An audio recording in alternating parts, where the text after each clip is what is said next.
You guys are fucking lunatics, man. KegCast number 85. The weather fucked us yesterday in Michigan. So we are on early for the NASCAR race today because a bunch of guys asked me to come on to live bet the race. So I'm here. We'll reset the stream at 8 o'clock for the night slate and the NBA Finals Game 5, which is going to be absurd.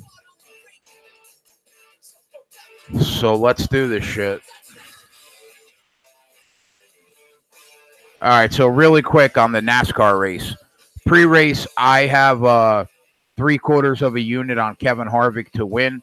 Got him at plus 450 yesterday morning. He's down to 4-1 now. I got a half unit on Keselowski at plus 850. He's down to 5.5-1 already. So I feel good about where we are. Harvick won 8 races by this time last season. Has not won a race yet, and he's due, man. You know, my favorite driver in the sports, obviously Kyle Busch, but I just can't bet him at 2.5-1.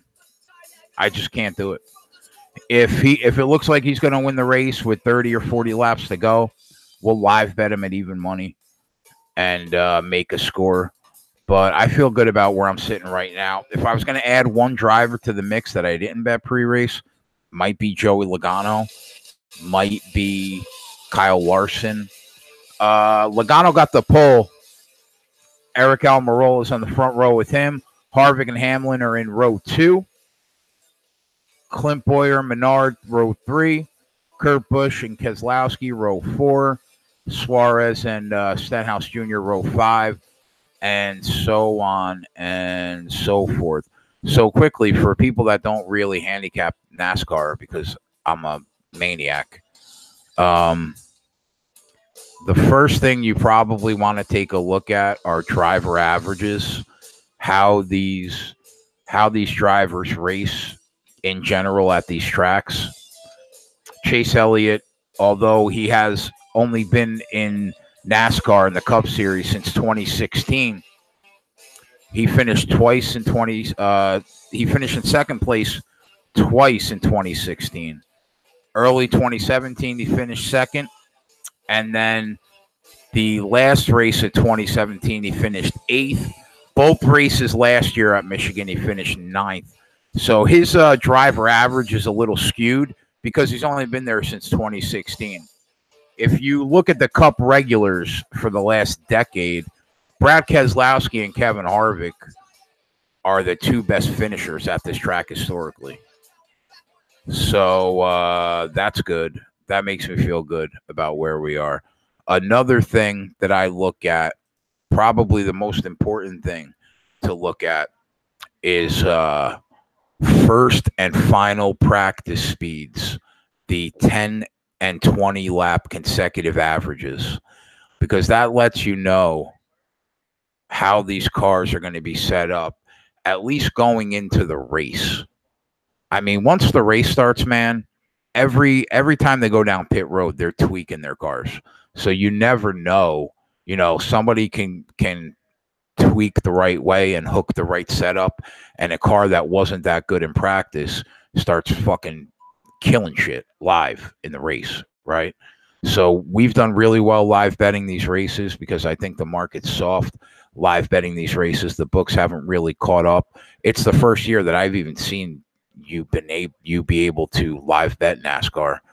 I thought that they would never allow it because I thought it would be pretty easy to beat it. And that's why we hit a couple 19-1s. We hit a couple 15-1s. The last couple weeks, though, they've been starting to get hip to the shit. The prices haven't been as good. But, I mean, you know, we still picked up 9 units last week. So there's that. So in final practice, Daniel Suarez, Eric Almirola, Eric Jones, Harvick, and Truex were the top 5 consecutive lap averages. Eric Almirola's been he's had a good year. He had a really good year last year.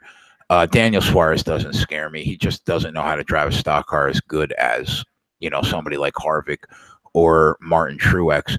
Eric Jones has Joe Gibbs Racing behind him, and he's been solid, but he just never knows how to finish a race. Martin Truex being in the top 5 now that he's at Gibbs, because Furniture Row Racing went out of business at the end of last year. Now that he is at Gibbs, he's got a good car behind him every week, even though he won a championship with that Furniture Row team. But I guess they figured there wasn't enough money in it. So him being in the top 5 scares me a little bit. I would expect him to be up there at some point in this race. You always have to expect that Kyle's going to be up there at some point in this race. Harvick won 8 races last year, but I mean, just a ton of shit has gone wrong. A plastic bag stopped them from winning a race when we had him at 6-1 because it got caught in the radiator and he overheated. Last week we had him. They made a great move with about 30 laps to go down pit road. They only took 2 tires, and one of the tire changers let the tire roll. And when you let the tire roll, it's a drive-through penalty. So we lost the lap there. It's just been debacle after debacle after debacle for Harvick, and he's due, man. I'm telling you. And once he wins one, he's going to win a few. Welcome in, you fucking lunatics. Bit, Steve, Ken, Sharp Action, Alex Bennett, Chris Dubbs, John Gisletta, Kate Edwards, Ryan, Hollywood, Gosling, New Jersey's in the house. What's up, Andrew, Armin? What's up, boys? You guys are fucking crazy. It's 5 o'clock in the afternoon, and we're live betting NASCAR, man.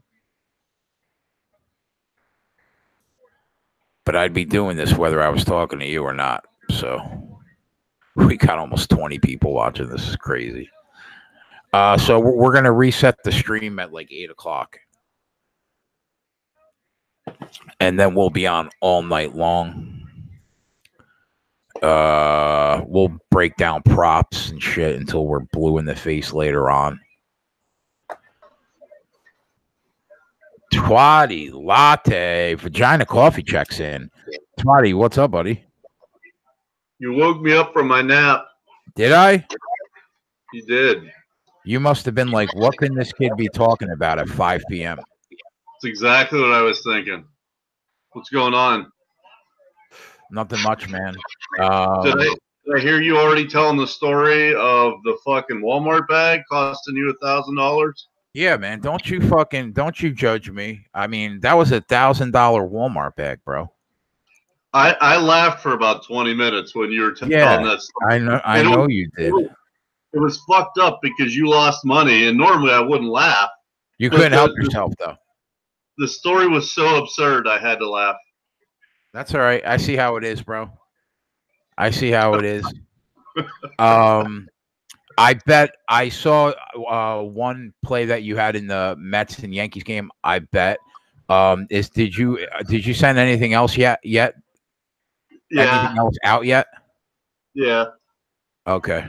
So you could break down the baseball card if you want. I'm sure people are going to be interested in that. I mean, you can only talk about NASCAR for so long. You know what I mean? Yeah, no kidding about that. I know. What? Left turns are the truth, bro. So we're going to have Tyler on later on. I talked to him. Probably, I would assume Anthony pops in at some point. I would assume Edge pops in at some point. I know you'll be around. I would assume Max pops in at some point. Al Max going to come to us live from the arena at halftime, which should be fun. So, yeah, it should be good. Yeah, I'll pop in and out, I'm sure, all night. So, yeah Tyler said that he had off. He said he made sure he was off for tonight. So, he was going to head my way, but we're just going to get together tomorrow. But that's cool. Yeah. I didn't even see his pics yet. Oh, no. Yeah, well, I don't really. All I do is access your fucking page. Really, I never really go on the site. Oh, he sends me the write-ups though. I don't know if he didn't send me one today. So I would I hope assume he does. I would assume that he hasn't written one yet. Boogity boogity boogity. Let's go racing, boys. All right. What's up, Diego, Bit, Sean, Armin, Corey, John? What's up, guys? We got assume everyone's getting home from work. Diego. Welcome in, buddy. I can't believe there's 20 people in here to watch us live bet NASCAR. That's unbelievable. There'll be more quickly. We'll be up to 30 pretty quickly, I'm sure. All right, I guess I'll look at the there's Maxwell. Max, I hate chicken. I hate strippers. I don't buy that at all. I sent you an invite. Yeah, I sent you an invite, Max. Go ahead, Twatty. Do your thing, buddy.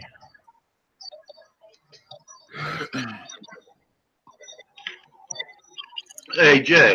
Yeah. What about Poppy getting shot in the back? Bro, is that not crazy? First off, if you're trying to kill someone and you're doing it at point blank range, why do you shoot them in the back?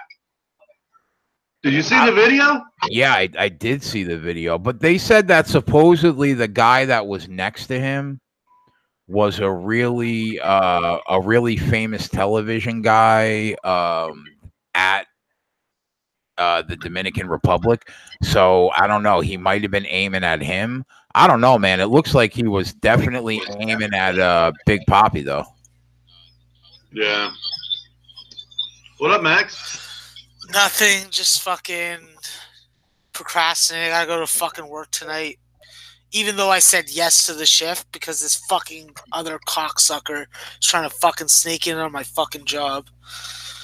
So I gotta fucking go put in a fucking extra night there. Maxwell, smart.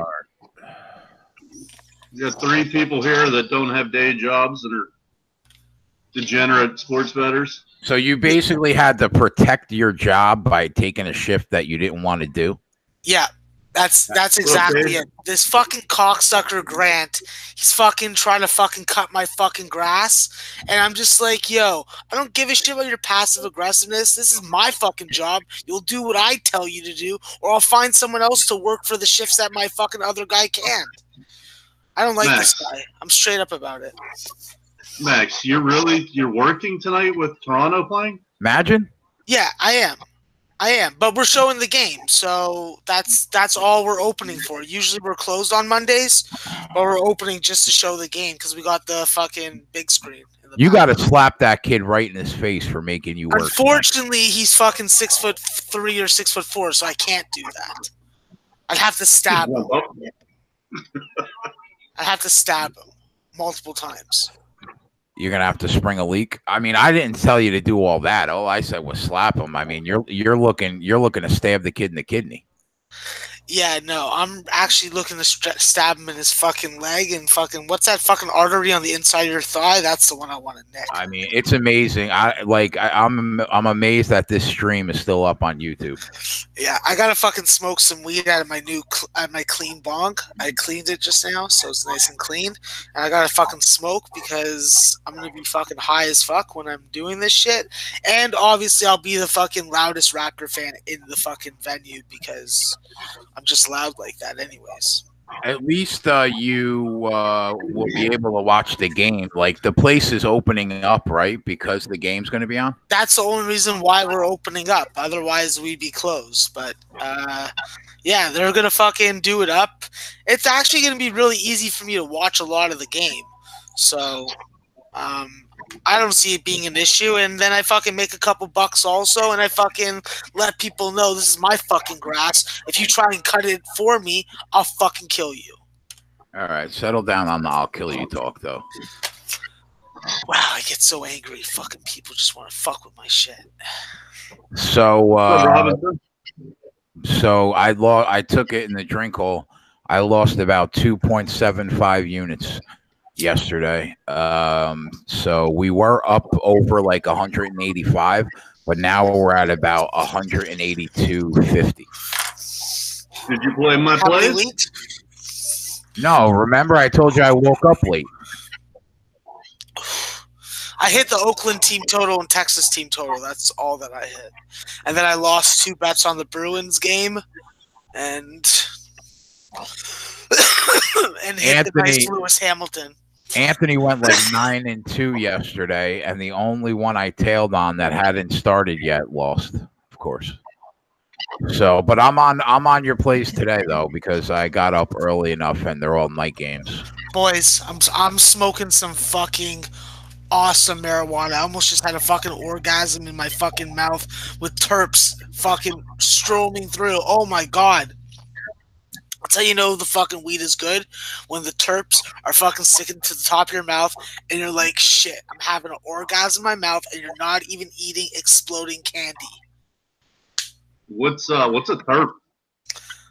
I don't know. It's something from the weed that you fucking... I don't even know what it is, but my dealer tells me that that's what I'm fucking tasting when I'm having these fucking top-of-the-mouth orgasms. I didn't want to look uncool, but I was afraid to ask. Yeah, that's all right. I have no idea what the fuck a terp is. It's a scientific word when it comes to the growing of the pot.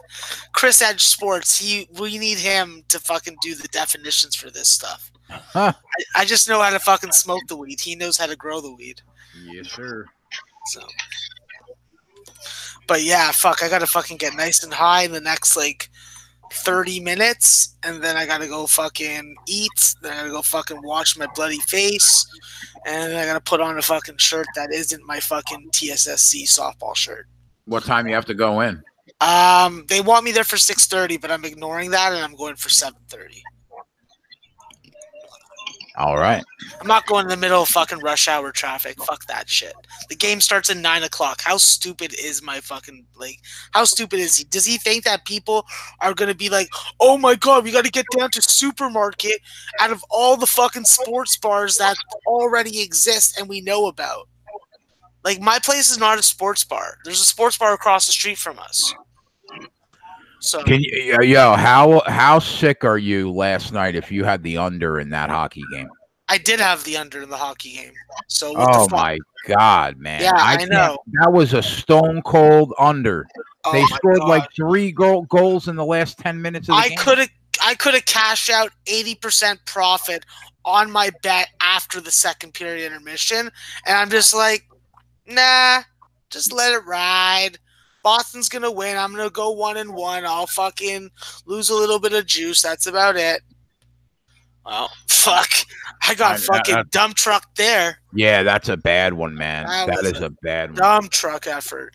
And because of that, I think that Boston's gonna win the cup now at home. Yeah, they force a game 7. And this just goes along with the model, Eric Switek's model. Bruins win the Stanley Cup.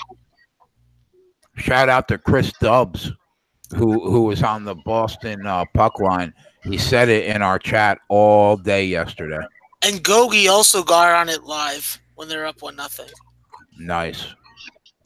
So shout out to Chris Dubbs and Gogi. Doing it up. Fuck, I don't know how I feel about being on at this time. I don't know how I feel about it either. I don't know how I feel about it still. Obviously, Feels like work to me. Obviously, the aforementioned, the one and only, my mentor, friend, person that I want standing as my best man at a wedding, possibly if I ever marry a Russian-ordered bride, Jimmy the Bag. Oh, Jimmy shows on early, right? At 5:30. Yeah, I didn't even think about that, to be honest with you. Yeah, I mean, honestly, I don't care. I don't care if the whole audience goes and watches him for an hour and comes back. But people had asked me to come on for the race, so I just came on. I didn't even think about it. Yeah, that's the only thing that I forgot about that. Well, I'll give you guys my MLB plays, and then the members will probably just yell at me about it. But I think most of the members are in the chats, so fuck it. One day isn't going to hurt them. So I got on that monthly fucking value. No. This is a better one, Max. Oh, it's a better one. Okay. So I shouldn't? You don't think? Probably not. Okay. If anything, Thank you should give one of your personal plays. Well, I'll tell you what I stayed off of is but I really liked it was the Pirates Braves game. Their two lineups are fucking loaded tonight, and the over under I think was 9 or 9.5. I'd probably lean over there, and then the team totals were 4.5. I hate 4.5, but I think one of those two teams will get to 4.5. Their lineups they put out today were incredible, and Gosman is terrible. He's terrible. And Musgrove's pitched better over his last one or two starts, but he was really struggling too. So that's where I would lean in that game. Twatty, you ever worry about the Sunday night baseball like hangover? Like when a team has to leave that Sunday night baseball game and then go on the road and go play somebody else? Not really. I mean, you have to factor in everything. But that would make up maybe 5% of my capping of that game. Right. I think if a team is struggling, they're going to struggle regardless if it's, they get 8 hours of sleep or they get fucking 12 hours of sleep. And if a team's hitting, they're going to continue to hit. What's up, Noli? That makes sense. Noli, Master Jedi, teach me. Man, the WNBA was not kind to me yesterday. No, let's not talk about it. How about that? Yeah. Because I don't want to fucking think about that fucking Las Vegas Aces game again. Okay? Okay, Max. Okay. Yeah. Thanks to fucking Ken Peacock for fucking putting me on my plus 137 on Lewis Hamilton. That's the only reason why I'm not going on a fucking verbal fucking brigade of fucking comments towards the WNBA. Fucking bitches. Fucking New York Liberty beat the Aces by 10? Did they have a bet on FanDuel? Fuck. I know, man. God, really? I know. Unbelievable. With two teams from those cities, it's not out of this world. It's not unbelievable. So the three best cars in this race that it looks like right now early is Logano, Harvick, and Almirola. They're about a second away from the field already. What's the plus money on Harvick right now? Let me check. It dropped. I got it at 4.5 last night, and pre-race it was at 4-1. Right now, you can get him at 3.5-1. Him and Kyle Busch are both 3.5-1. Kyle Busch is so good, right, that he's in 18th, 8 seconds off the lead, and he's the favorite to win the race. Yeah, Kyle Busch is pretty fucking good. So, I don't know what the hell's Sorry, Max. Go ahead. No, what's the live suggestion then? I mean, I bet Harvick and I bet Keselowski. Keselowski 6-1 live. Harvick's 3.5-1 live. I like them. Historically, they're probably the two best drivers at this track. Harvick was like top 5 best consecutive lap average, and he's due to win a race. So I like Harvick. And I do like Joey Logano, but I laid off of him, and I took another Ford instead in Keselowski. Keselowski's sitting 6th right now. So, okay, so realistically, I could fucking play this. I can play this race 3 ways and still make some money at this point if I hit it right now. Harvick plus 350, Joey Logano plus 400, and Brad Keselowski plus 600. Yeah, if one of those 3 win the race, right, you would still pull a profit. Okay, so should I do what? Full unit or half unit? What's your fucking confidence level on these? I bet 3/4 of a unit on each. Okay, so you're basically betting my money right now. I would say put a half unit on Kevin Harvick, and a half unit on Keselowski, and then wait. Okay, fine. No Logano. No, not right now. Okay. It's a really short price at 4-1. Okay, I'm in. A little sneaky play for the chat tonight. A little sneaky play here is first 5 in the Rangers because it's Sale against Minor. Obviously, we know Sale's on fire. He's nasty. But Minor has the ability over 5 innings to pitch a shutout. I'm not saying he will, obviously. The chances are he won't. But he does have that ability. So if he can hold the Red Sox to 0 or 1 run, you can get some plus money. Matter of fact, you can get a plus 135 for getting a half a run through 5. Or you could take the money line through 5. So that's a sneaky value play because while Sale is unbelievable, the line is crazy. Plus 210 with Mike Minor on the mound. So, again, through 5 innings, Minor may be able to give up 0 or 1 runs, and then you're in the ballpark. I looked at that, Robinson, 2.5 Texas. I looked at it all goddamn day. I didn't pull the trigger on it because it was juice. I think when I looked at it, it was like minus 145. I would have rather went to 3 and, worst case, got the push at, even money or something. But I did look at that. That's pretty sharp play.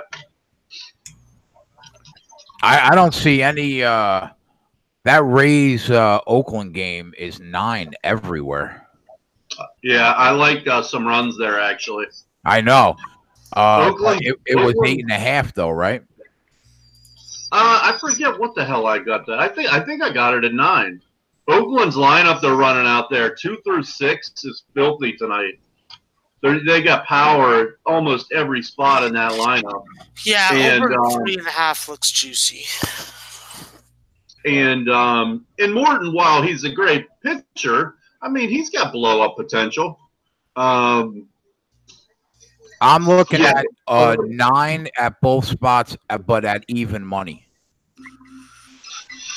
Right, and I went back and I looked at Anderson and the minors. This guy is bad. I can't even believe that he's up on a big league roster. He is terrible, and you're going against a decent offense in the Rays. There should be runs in that game. Yeah, I bet the over 9 at even money. I like Corey. Yes, to answer your question, yes. Which team total do you like better?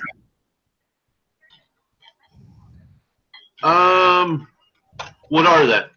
Oakland over 3.5 plus 105. Tampa Bay over 4.5 minus 145. Yeah, I mean, I like them both. I mean, basically, yeah, and basically they're saying there's going to be 8 runs there. I know there's juice to even it out, but I like both of them. Okay, and then I think the A's get the 4. My other question is about Texas over 2.5. Is this Chris Sale dominant last year, or is this Chris Sale Mr. Home Run Giver Upper this year? Well, two starts ago through probably 2 of his last, or we'll say 3 of his last 4 starts. He's been hitting like 97, 98 on the gun. His last start, he dropped back, but his slider is still a wipeout pitch. But 2.5 with Texas, I mean, they can really fucking hit. They have a really good hitting team, but it's juiced. Like Robinson and I were just talking about. If you could get it in the 130s, that's fine, but you can't go to the 150s. I'd rather go to 3. I got it full game over 2.5 minus 125. There you go. That's what I would take. Bet365. That's what's out of right now. Wow, that's because good. when I had it earlier, it was like 145. Robinson got it at 142. I think he said. So 120. Fuck yeah, you take that. I'm going to see what I got it at. Yeah, I got it at 3 over plus 105. Oh, you have the push option. The team averages 5 runs a game. So what makes us think that they're not going to be able to hit in the configuration at Fenway? Well, no, it is a hitter's park too, no doubt. And remember, we're not taking a team total that's a home team. So we're going to get their full 9 at bats. Yeah. So I like that. One book has 2.5 minus 127, and my other book has 3 at plus 105. Those are both about the same in my mind. I'd be good with Okay. either one of those. But So I'm on all 4 plays that you had put out. So should I hop on this over 2.5 minus 125 too? yeah. All right. That's my fucking limit, man. 5 baseball games gives me a stomach ache. Well, and what do you have for Texas first 5? Money line.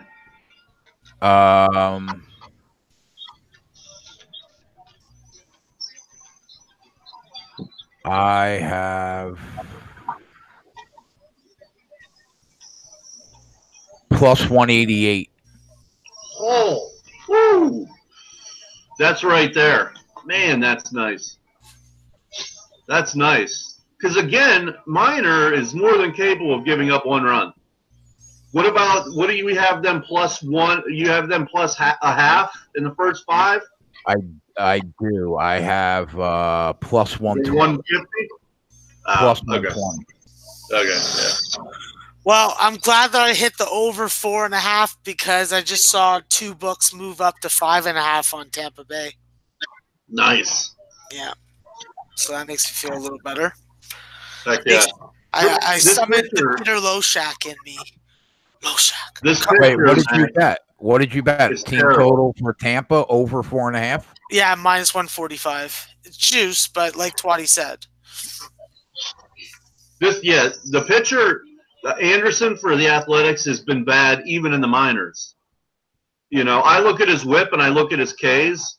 In the minors, if you're an elite pitcher, you got to be striking out 1 an inning. And he's not even doing that. And his whip was always, 135 to 150. And this is in the minors.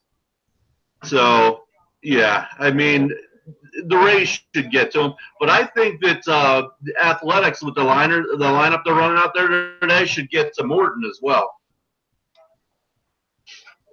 So we'll see. And what Morton's a sinker pitcher, isn't he? Or does he? Not as much anymore. Okay, so we don't have the advantage of him flattening out or everything just like elevating when he isn't hitting his spots. That sucks. Not really. When he was a Pirate, he was a sinker baller, and he was hitting like 92, 93 on the gun, and everything was sinking. And then he went to Tampa, and now he's like 96, 97 because he's not sinking the ball anymore. And everyone thought he was on steroids because he gained 5 miles an hour on his fastball. It's just that he's not sinking it anymore. He's throwing a 4-seamer, and it's a nice pitch. Okay, that changes a lot in my mind. Fuck.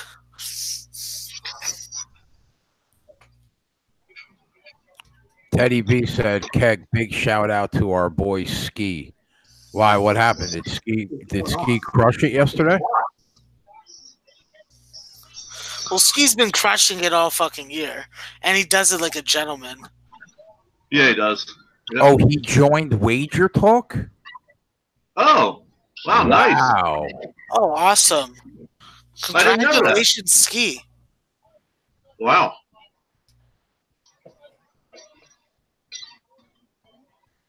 Wow. Good for him.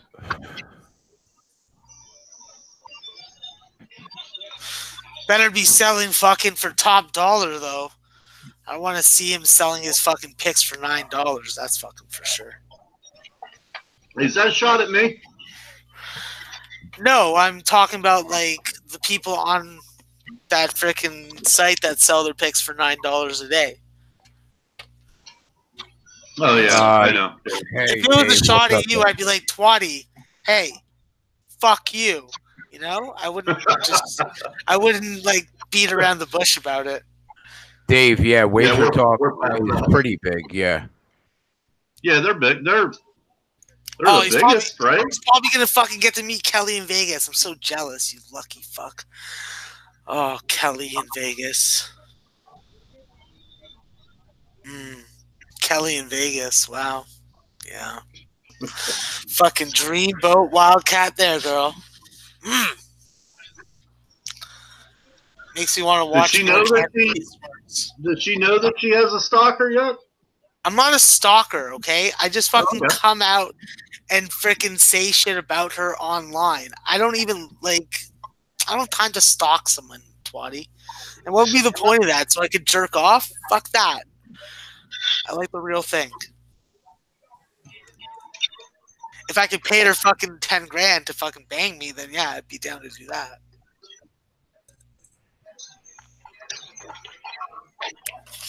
What do you guys think of Mad Bum and Muncie yesterday?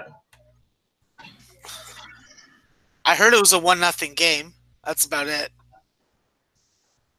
It's like Mad Bum had it. Well, here's what happened. It was 0-0. Mad Bum gives up an ocean shot to Max Muncie. Basically, it was the game winner. And then Muncie, like he watched it like for 2 seconds maybe, and then ran. You know, he didn't do a bat flip. He didn't stare it down. And then Mad Bum's just like chasing him around the goddamn bases. Like Mad Bum said, don't watch the ball run around the bases. And then Muncie said, if you don't want me to look at the ball, go in the ocean and grab it or some shit like that. And normally I would be all on Muncie's side because you got to have fun in the game. But Mad Bum did have a good point. He said, you're telling everyone to, play their game and have a good time. Well, this is the way I play my game. So now you want me to change, which I thought was a good point. But I'm for the fun in the game and, eyeballing it and the bat flip. I like that shit. But Mad Bum is like, he just wants to fight everybody, every game. The best is when him and Joe West had a stare down for like 20 seconds. The umpire. But yeah, that was great. I have to go and watch it on YouTube now. So, yeah. What do you guys think about tonight? Do you, even if Durant goes, obviously he's not 100%. You think the Raptors just end it? I'm hoping so. What do you think, Twatty?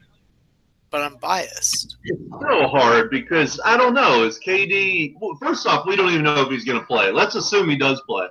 Is he 50%? If he's 50%, he's not. There's many NBA players that are better than him, so it's not going to be a big advantage. If he's 70%, he's still going to be an elite player. Yeah. So it's so hard to say. I would say if KD is at 70%, 75%, they probably get the win because it's obviously a must-win. If he's not at 75%, Toronto wins this game and it's over. Just my opinion. He practiced, right, for the first time yesterday. It was a short practice, and he was the first one to leave.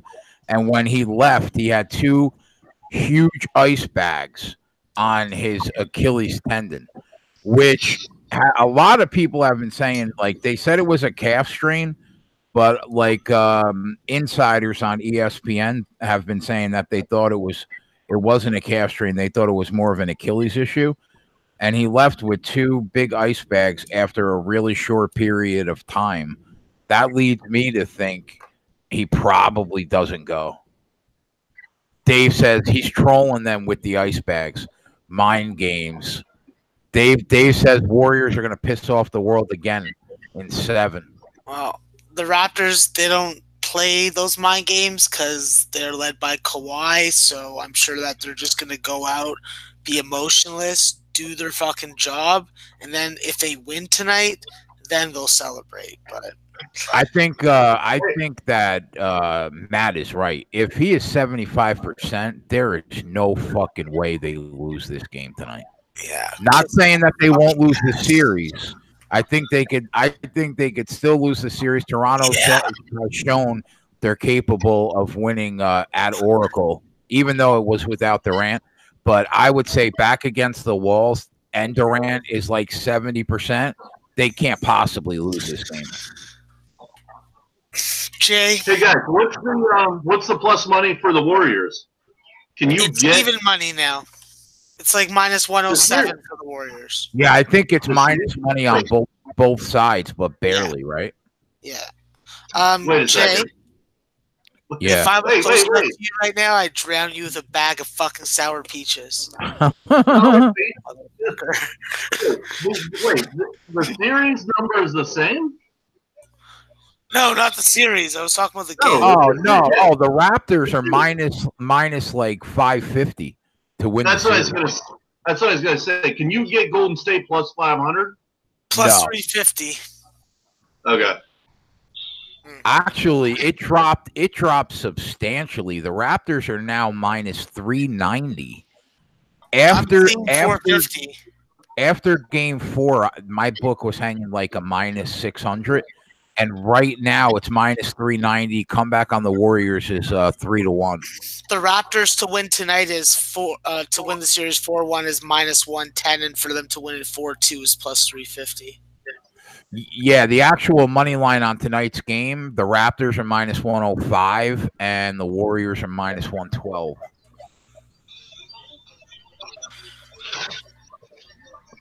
Kawhi is Finals MVP minus 550. Big favorite. Wow. Next one is Steph Curry at plus 450. Then Kevin Durant at plus 1200. At that point, why would instead of laying the 550 on Kawhi, you would just take a minus 390 to win the series? Yeah. Exactly. Because one doesn't happen without the other. Yeah, exactly right. Durant's at 21.5 tonight. Adrian Wojnarowski was like at 21.5, you take the under because you got to figure there's a 50-50 chance that he only plays fucking however many minutes, right? That's true. That's just what I'm thinking off the top of my head. I fucking hate this fucking team right now. I want to fucking win this fucking game, end this fucking series, move on so I can focus on fucking college basketball and the draft. That's but you know what? Though? You know what? Everybody faded me on that on the Klay Thompson. Everybody went under 17.5. I didn't go. I went over 18.5. Yeah, but you're part of us. I'm not talking about you. Okay. I'm talking about like the public was mostly on under 17.5. And I mean, he had 25 and 3/4. So you're saying that Kevin Durant scores more than 21.5? If he 70%, yeah. Man, I just don't want him to play. But that's the thing. I just don't want him to play. I just want him to fucking just fucking fall down some stairs. Someone can push him. Who fucking knows? He can say that he was just domestically abused. I don't fucking give a fuck. Sit the fuck out. Hey, Max. Mind your business and go to Brooklyn. Hey, Max, what do you think about Moss and Grimes today? What's your opinion on those? Moss is an idiot for reopening his fucking for opening his whatever transfer portal again. So he's stupid. He could have been on a really solid team, and if they were able to get freaking Kerry Blackshear, that would be a very interesting team. And as far as Grimes, he's not a difference maker in my mind. So nothing lost, nothing gained. There's always another guy to replace a guy like him. Well, wasn't Moss a graduate transfer? Yeah, but he'd already committed to Arkansas, and then he reopened his I'm stoned right now. I can't remember the fucking word. No, I know what you're saying. Yeah, so it's like, well, you're already on a really nice fit and a team that's going to be underestimated. You're adding to it, and now you're fucking reopening it so you can go to fucking Kansas. Like, that's what pisses me off. He just wants to go to Kansas now. So they got to do something about this transfer portal and how they let these guys move. This is just too much. 353 teams that keep track of all this shit. It's a fucking pain in my fucking ass. I'll tell you that. Ken says, I'm loving all this money on the Warriors. They've won 3/4 of 12 played in these finals. Drake money line. All that is true, except that was without Durant. Yeah. So that's the X factor that we have to figure in. Why does he just go fucking drown himself in a fucking pot of Kraft dinner? Fuck. I sense a lot of hatred from you about KD. I just want him to fucking stay out of the fucking shit that he like wasn't in from the beginning, you know? I just want the Raptors to win this. Fuck. It's been a long time since the city got something nice in the form of a major sports championship, and be nice to just win it this year so we can keep Kawhi and then we don't have to win it again. What up, Cody? So, Max, let's give two scenarios. Let's assume that they do win tonight, or they win the championship. What percentage does Kawhi come back? I think that he comes back because I think that what he's viewing it as the best team. He's not looking for the best team on paper. He's looking to play with the best team. And if he wins a championship tonight, then you can make a solid case for you found the best team, and you're not going to find that team in LA if you go there next season. So you're saying 100% he comes back? That would be my opinion, but I have no actual knowledge of it. Yeah. So. Well, I'm just asking you. So what if they lose? Tax-wise, you probably make a little bit more money in Canada than in California. The customs thing, that could be a real pain in the ass and a deter, but he seems to be a real calm, collected guy and probably doesn't get worked up like other guys do about it. The fact is you're only in Toronto for a couple days each week, and then you're in another American city and so on and so forth during the season. So it's not really a big deal of like what the living situation is. You could have multiple houses in multiple cities. I think that just if Kawhi wants to be the guy and the best player in the game, Toronto's the spot for him to do it. Everybody falls in line behind him just like they did behind Michael Jordan. So that's how I look at it. So what if they somehow were to lose? What would the percentage be? 50-50. Okay. Yeah. If they lose 3-1, I can see that being so detrimental to his psyche that he won't come back. I would say that if they lose the series down 3-1, he's not coming back. Not a chance. You cannot fucking blow this. You just can't blow this.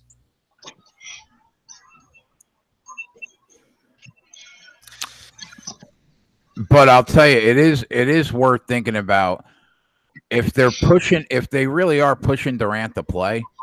And like he goes out there for a quarter and a half and is completely fucked and they just have no choice but to pull him.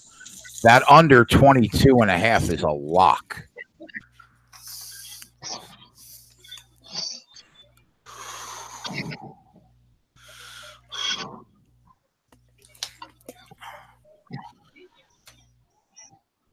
Eric Almirola clearly has the second best car in this race right now. And he's 12-1 live. Who the fuck is that? He drives a Ford. He's solid. He's only been on the scene maybe like the last 8 years and hasn't been very good. But he had a breakout year last year, and those Ford motors are just so good that it's making a lot of drivers look good. All right, boys. I'm going to fucking head out now. Got to go fucking get ready. Put some pants on at least. And, yeah, fucking go Raptors go. Fuck the Warriors. It's time to fucking come out and play. Warriors come out and play and then lose. So, say Toronto can fucking party like a fucking rock star and possibly riot. It would be really cool to see a fucking riot in the city of Toronto because apparently Jimmy Kimmel has fucking framed us as these polite fucking people, which we are not. I will say that. Maybe at fucking City Hall you find smart people like that. But also, if you're in Toronto right now, Gabe Morency, Cam Stewart, they're at Wild Wing, Bathurst and King, doing game time decisions live, and yeah, they're gonna be fucking probably pretty drunk. So Gabe's going to the game tonight, and if you want to ever meet fucking the master of fucking Canada, he'll be at Wild Wing, Bathurst and King right now. All right, guys, you guys have a fucking great night. Twatty, you're a fucking guru of fucking baseball. If people want to fucking pay for someone to bet their baseball picks, Twatty Latte, you're looking at his fucking face. You're seeing his fucking knowledge come out of his brain, out through his mouth. It's fucking fantastic. Okay? Jay, I don't need to fucking All right, brother. up. You're a fucking amazing fucking capper. So Love let's you, catch Max. the fucking NASCAR shit. Later, boys. Let's go. Thanks, Rick. See ya. Another fucking race. Kevin Harvick has to go into pit road early because of a loose left wheel. I mean, this guy can't catch a fucking break, man. It's incredible. Jesus Christ. I don't even know how to comment on fucking NASCAR. I know. There's a lot of race left, so I mean, you know, he's not out of it, but he's going to be down a lap. Not to be Captain Obvious here and simplify everything. Isn't it really who has the best car that wins? Or no? I mean, no or yes? If my car is faster than your car, don't I generally beat you? Yeah, a lot of times, but there's a lot of strategy, though. A lot of strategy comes into play. Like, you could have the fastest car, but you come down pit road, you take 4 tires and a gas, and you fill your gas tank up. Somebody else takes 2 tires and fill their gas tank up. They save about 6 seconds. And now all of a sudden you have the best car. You find yourself behind, and you have to catch up. And then it becomes, will you catch up in time to win the race? A lot of times, somebody that doesn't have the best car wins the race. But if you don't see a lot of cautions and not a lot of crashes, and it's like long green flag runs where, you know, they're out there for 50 laps without an issue, then yeah, most of the time the best car wins the race.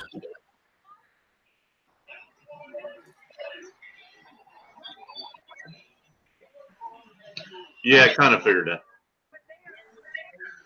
But the problem is that the person that has the best car in the race changes like 2 or 3 times a race, because every time you go down pit road, you're working on your car. So if you catch the right setup and somebody tweaks their car the wrong way, now you're no longer the best car on the track. Now somebody else is.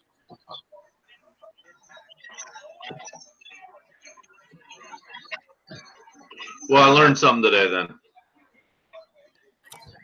That's why I'm here, bro. Oh, shit.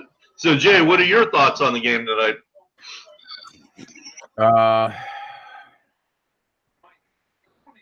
My gut says the Raptors win. My gut says the Raptors win, and I wonder if KD, like, my initial reaction is, well, let's take under 22 and hope KD just shits the bed out there. But I think that Durant is all about himself, right? And I think that he's only going to go out there. He's not going to go out there and make himself look bad because the Warriors want him to go out there, because he has shown that he is completely about himself, right? So you have to figure that if he is going tonight, he's going to make a difference, and he's not going to embarrass himself tonight, right? Or he's just not going to go out there at all. So that's what gives me pause on taking under 22.5 tonight from Durant, because I really believe that he's so vain that he would not put himself in a position not to kill it. Does that make sense? Yeah. Because right now, he's making himself look good right now, bro. He's coming out smelling like a rose. If Toronto wins this in 5, he's like, I told you they couldn't win without me since I've been here. And then he leaves and goes to the Knicks happier than a pig in shit. Yeah, but I think he's a competitor in regards to. I think if he can play, well, first off, they've already confirmed he's playing, so I shouldn't say if he can play, he will. But have they? Is that official? I just saw it on ESPN like a minute ago. But oh wow! Again, it was a source, whatever the fuck that means. But I don't know. I'll tell you, if he is a go, man, that really leads me to want to take the over. Because he just seems like the kind of guy that's not going to go out there. He's not going to go out there to be a decoy. That's just not his makeup. Right.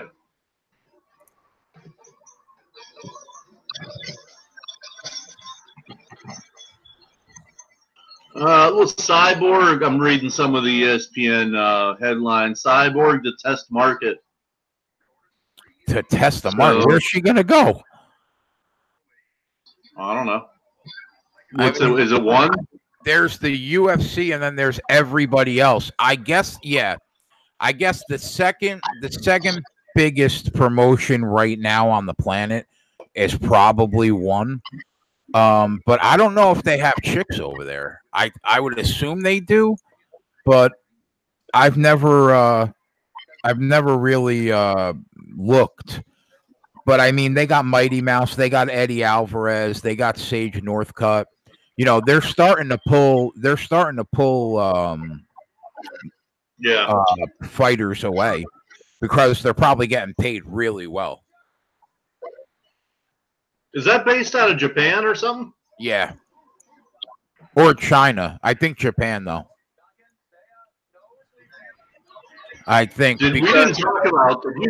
Did you see Sage Northcutt get knocked out? Oh, yeah, man. They put him in there against the killer, though. They put him in there against a world kickboxing champ when he's just not on that level, and he got his ass kicked. He got knocked down like 30 seconds. Eric Almirola was 12-1. Now he's down to 7.5-1. He's got a good car. Logano's got a good car too. He's still 3-1. We might be getting close to pulling the trigger on Logano and Eric Almirola at those prices. Keselowski and Harvick, though, are still the third and fourth choice behind Logano and Kyle Busch because the race is long enough where I think Keselowski was like 8th going into the pits, and Harvick should be getting back on the lead lap soon. But Eric Almirola at 7.5-1 and Logano at 2.5-1 are on my radar, though.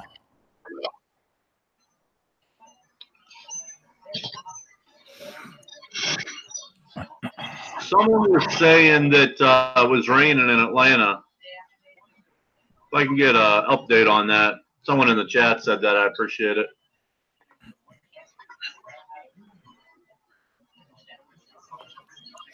Well, I mean, if Durant's going to go, I lean towards taking the over 22.5. Does he seem like the kind of guy to you that's going to go out there and not put up 25 plus if he's saying he's healthy enough to go? But that's the thing. Here's an example. It's like in hockey every year, they set the total for over-under points. Okay? And you can just blindly take the under because 8 of them are liable to get hurt halfway through the year, right? And that's the way I feel in this situation. Like Durant may play, but what if he gets banged into, or what if he tweaks it, or what if he's not right? You know what I mean? He may score 4 points. That's a definite possibility. So yeah. But what I'm saying is these are advantages that take you from 50-50 proposition to maybe 53 or 55 in your favor. So I would probably lean towards the under in this game. Would you have leaned under that last game with Clay at 17.5 when he missed the game? Or do you think it's different because Durant's been out for 3 weeks? No, it probably would have been the same thing. What did I see? I saw a back locker room picture. Clay was fucking he had all kind of wraps and he couldn't walk. He was limping. Yeah, I definitely would have. Much love to him for going over that. Good call by you. I probably would have been on the under. One thing I will say is, do you think Durant being in the game tonight makes you have to take a look at Clay and Steph unders? Or do you think you would still feel comfortable taking them over because you can't depend on him because you just don't know what you're going to get from him. Well, that isn't a betting issue. That's just a math question. So, I mean, clearly, if Durant's going to shoot, okay, if Durant shoots 10 times more than whoever was going to be filling in for Durant, then yes, you have to look at the unders. Because clearly there isn't as many shots that go around. That's just, in my opinion, that's more math than anything. But, I mean, a healthy Durant doesn't necessarily mean that you wouldn't take Klay Thompson over 20.5 tonight when he averages 21 or 2 a game for the year. Right. Now, you're right. If they've adjusted it juice-wise or number-wise, yeah, no, you're right. You have to factor that in.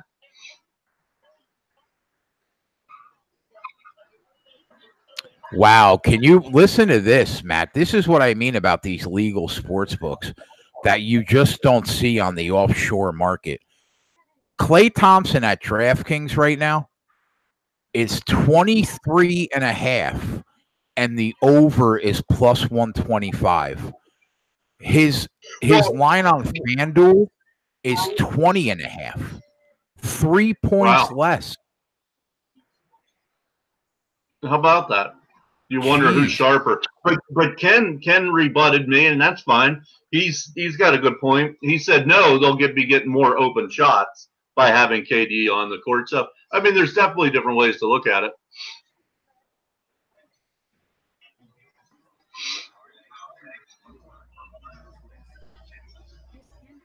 Wonder where Anthony Davis is going to go. They've been talking about him all day. That's a great question. I have no idea, but I honestly have no idea. But I mean, there's only how many teams are that could spend max money on a contract? I think there's only 6 teams, right? So you would assume it's only going to be one of those 6. Damn, Sage Steele's beautiful. Here's the thing, and I always tell you this: NBA fans are like, they have recency bias more than any other fans. If AD was in this final, either with Golden State or with Toronto, people would be talking about him as the best player in the world, like they're talking about Kawhi. It's just, you know how good that guy is. He's unbelievable. Oh, he's unbelievable. Yeah, he's unbelievable. He would be averaging 35 and 15 or something. He's a top. The way I see it is I guess at what point does the conversation change that LeBron's not the best anymore because he's on the back 9 of his career and he's probably out of his prime now?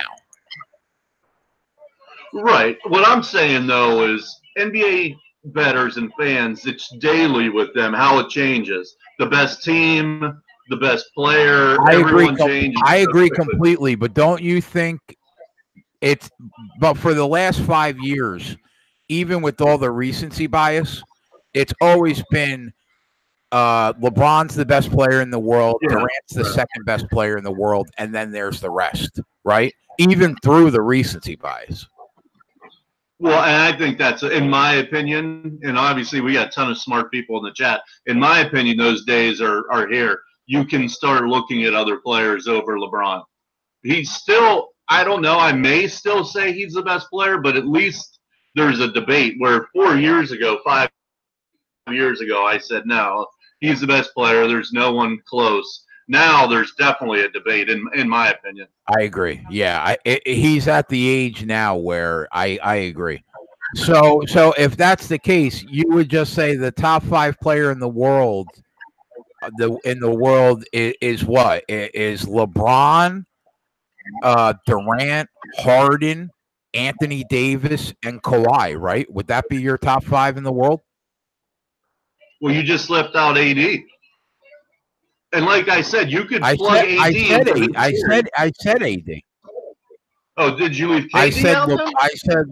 I said LeBron, Durant, Anthony Davis, Kawhi, and James Harden. Okay. That's 5. So no Steph. Okay, right. Okay. Yeah, I don't. I mean, It's so tough, man, Yeah. because he's the greatest shooter in history of the sport.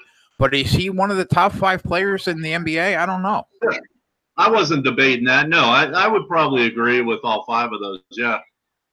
The one that bothers the shit out of me, and it's just my own personal bias, is James Harden.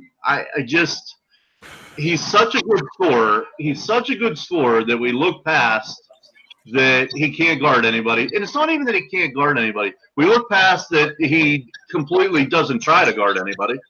And he hasn't made it to the – well, did they make the finals one time? Maybe. I can't remember. No, I don't think so. No.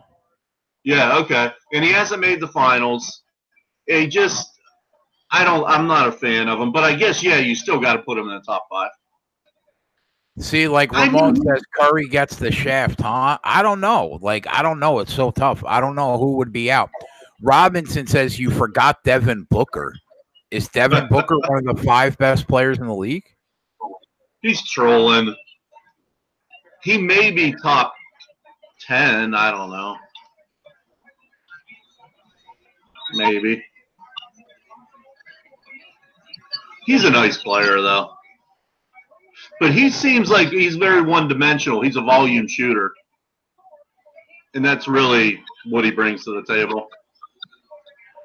But you bring up a good point about Harden.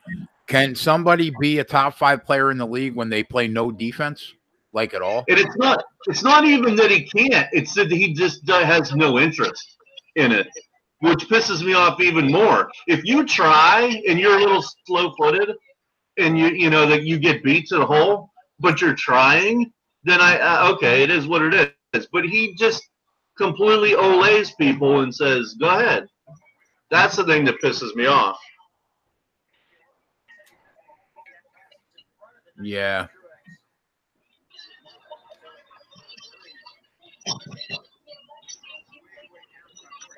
Is that me with the feedback or you? That's you.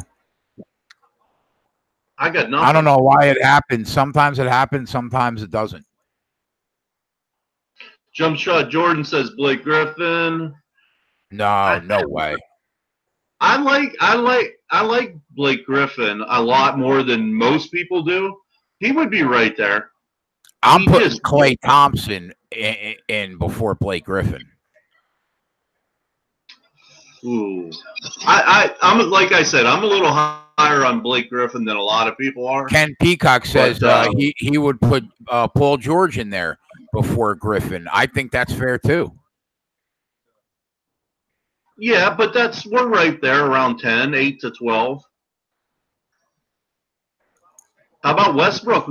2 or 3 years ago was considered one of the top. Well, he's another guy that averages a triple-double for the year and plays no defense. Yeah. Yeah, he's definitely fallen back. He's, in my opinion. He needs to shoot a higher field goal percentage to me. He really hasn't improved his outside game. I mean, a little bit, but he's been in the league fucking 8-10 years. You know, you got to be a better shooter at this point.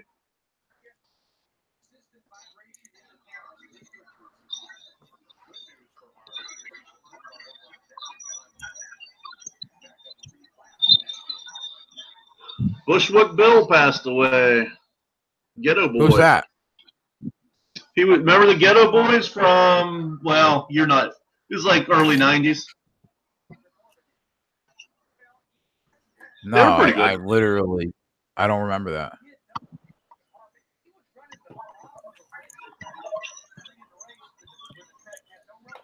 I have nothing on now and I hear feedback, just so you know. Yeah, no, it's not. It's not because you have something on. It's got to be in the connection, bouncing off your webcam or something like that. Some kind of static electricity we can't see. Sounded very IT-ish there. Yeah, that is not me. That's for sure. So, who do you think shows up for Toronto tonight in terms of points? I'm sure I'm sure that Kawhi will launch fucking 30 shots tonight. Definitely.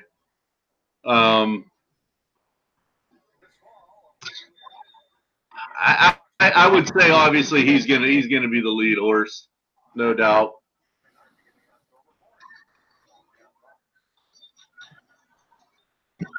Yeah, I think the number that they were setting for Kawhi is 31.5. Has he gone over 31.5 any game in the finals so far? I think I don't know, but I think he'll get that.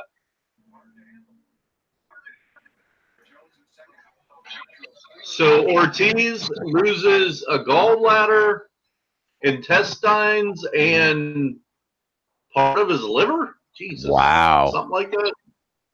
Kawhi had 36. Kawhi had 36 last game. That's a bad day, bro. Yeah.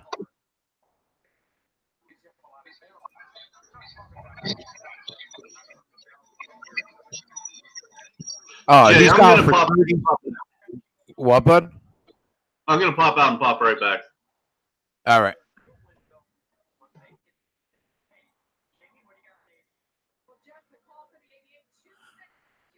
Kawhi has gone for 23, 36, 34, 30. So yeah, we know he'll be right around there.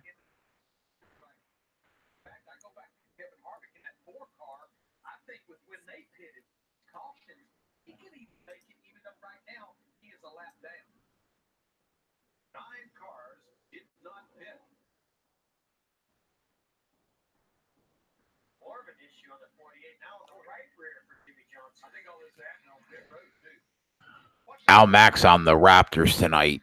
Big. He's got a J size bet down on the Raptors tonight. Thanks for coming. This is the Durabit of the all-new Chevy Silverado. It's real sturdy.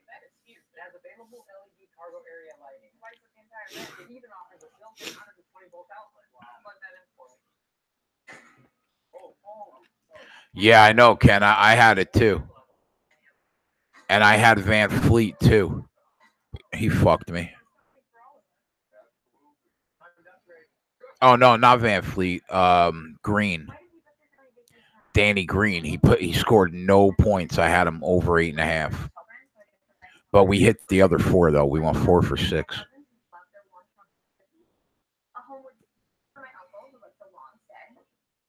For my sister and her kids. And the Walnut Astoria Beverly Hills for me. But I thought your family vacation was it is. I hear they're having a great time. Look at Hilton.com and get the Hilton's price match guarantee. We might have to go back to the well with Clay at 20.5. 20.5 is low, man. I just don't see a scenario where he doesn't score 21 tonight.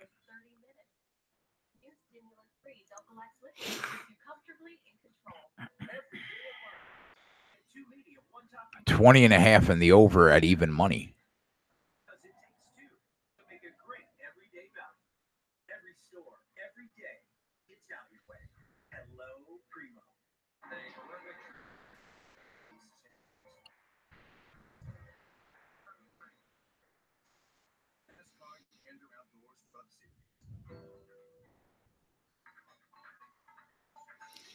I mean, you have to think if you go over 20.5 for Clay, right?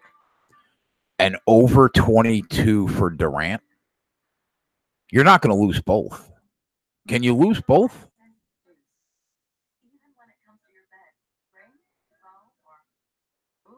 At worst case scenario, I would think it's a split, and you could very well hit both of them if Durant is healthy enough to do what he does.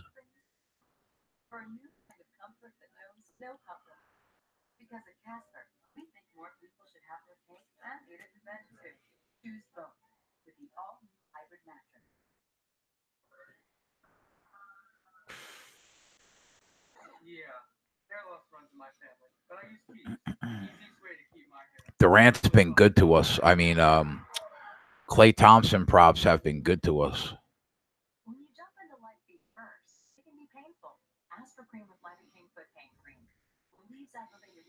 We've hit Klay Thompson props almost every game this series, except the one he was out.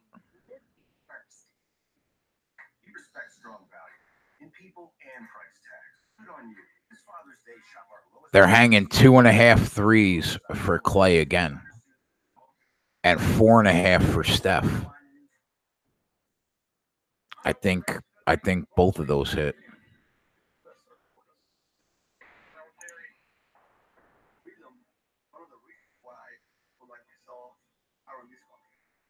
Different ranks of the military represented at our races. I always love going up to them, telling them, "You're my hero. You're the ones that stand tall and protect us, and we can't thank you enough." Thank you. Fred Van Fleet over 1.5 threes at -150. He had such a bad game last game. I would think he hits a couple threes tonight.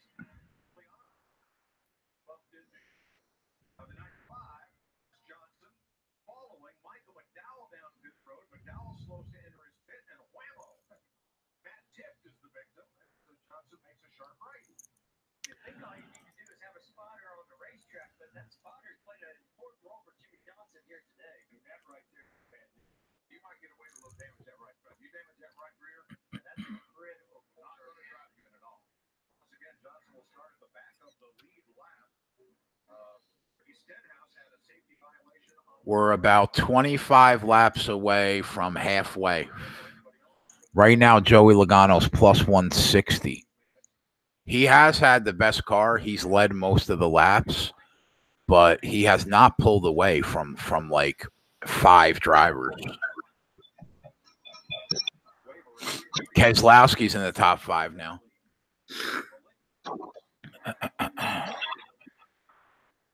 Boyer's in the top 5. Boyer is 16-1 right now. Blaney's in the top 5 at 20-1 right now. Eric Jones has had a good car almost the entire race. He's at 14-1 right now. Like, I don't know who's watching this race, but if you watch, Joey Logano's just not pulling away on anybody. At plus 160 makes me a little nervous.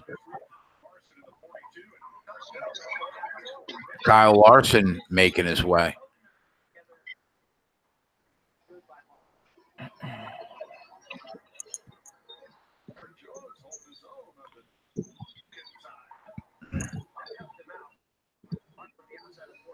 I got a shit ton of static. Yeah, I mean, it's I not can hear a TV. I can hear a TV. Oh, that's me. That's the TV is me, but the static though is different. Oh, that's what I meant. Yeah. Keselowski's 4th.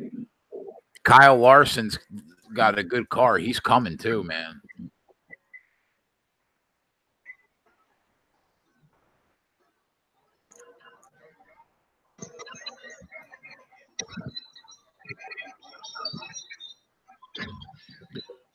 The sun's coming out, so this track's going to heat up and it's going to get slick. Track's going to change a lot, which means the cars are going to change a lot.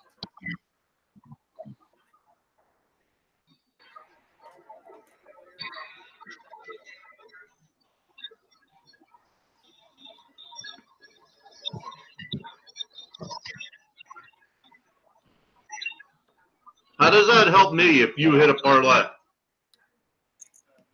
Huh? Or I'm talking to Robinson.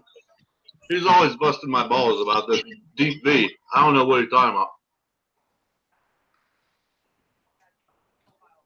about. You're a funny motherfucker.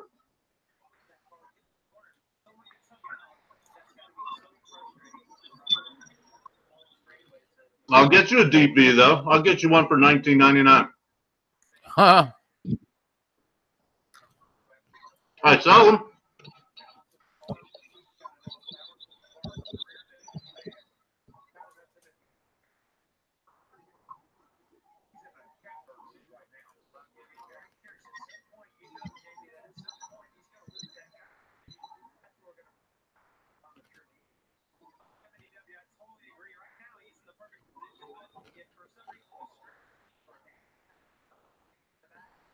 Yeah, we can't bet on Logano yet because we don't know how his car is going to react when he's not in the lead. And he's not going to wire this field. At some point, he's not going to be in the lead.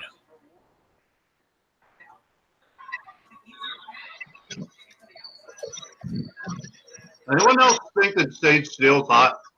Oh, yeah, she's cute.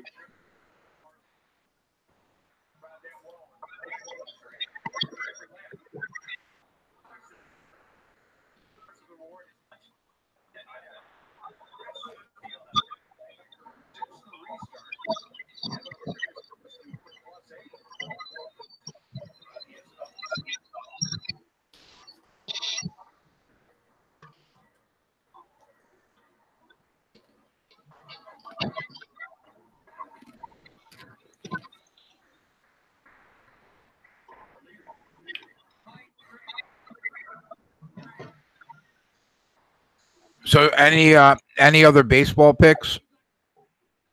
I'm going to look at it again. I've just got to prepare myself. You should prepare yourself for me to be psycho in about a half an hour. Why? Baseball starts.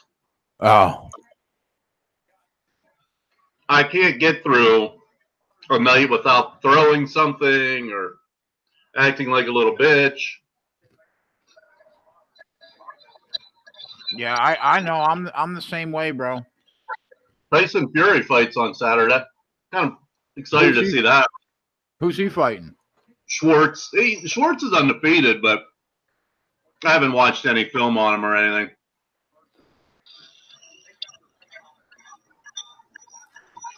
We don't have a UFC event on Saturday? Yeah, we do. Is it any good?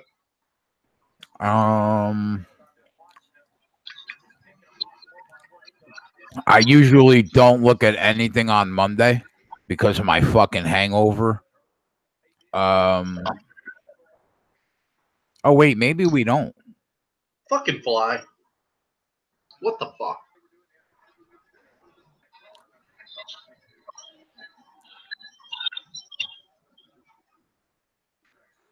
Jump shot saying, what are we saying, 14th or 22nd?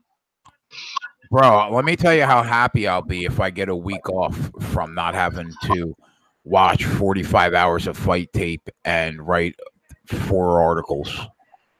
That will make me so happy. Especially for what you get paid to do it. Yeah. But you know what? I would be preparing regardless for the fight cast and for myself to make money.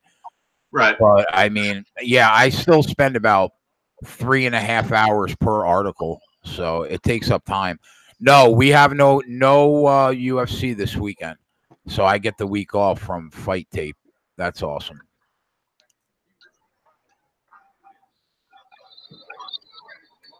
What's up, Isaiah? What's up, Isaiah? Of course, it's fucking pouring in Toronto.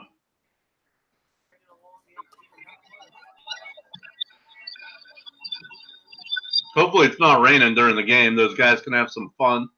Not that they won't have fun anyway. But. So someone in the chat tell me about the Middle Eastern guy that goes to all the Toronto games. He's always front row. I always wondered what his deal was. Like how is someone how he got his money? He's got the turban on, right? Yeah. But he's made every game forever. But he's obviously got to have some money. So does anyone know what he's into? I've always wondered that.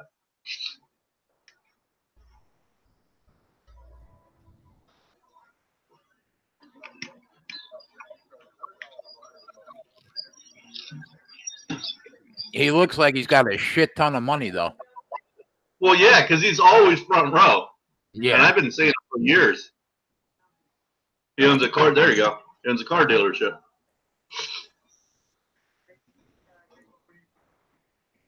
There it is. Ask the chat. The chat's all knowing. Son and Machida. Nice. Oh, Bellator. That's Bellator we got on the 14th. I mean, honestly, the Bellator has become such a fucking joke. Kale, I mean, the fact that Kale Sonnen and Lyoto Machida is a main event makes me want to fucking throw up.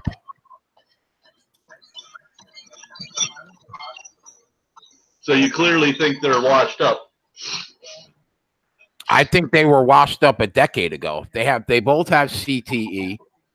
They both have no business being in fighting. Bellator's just taking advantage of them to make money. I think it's sad.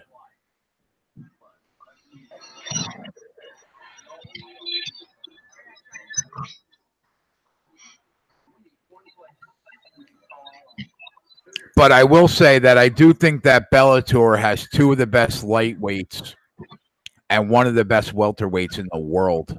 I think Douglas Lima is one of the best fighters in the world at his weight class. I think that Michael Chandler and Pitbull are two of the best lightweights in the world. I would love to see them in the UFC, man. But other than that, Bellator is a joke.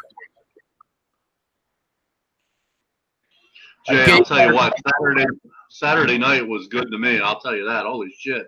Gegard Mousasi is good. Even Rory McDonald, he's done. He's finished, man. He's done. Yeah, he's done.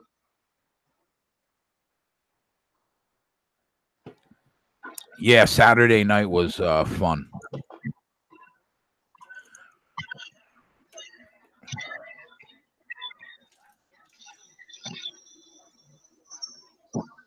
Although I think I went 0-2 in baseball that night. Matter of fact, I know I did. That sucked. Somebody said, "Don't forget Gegard Mousasi." No, I said him.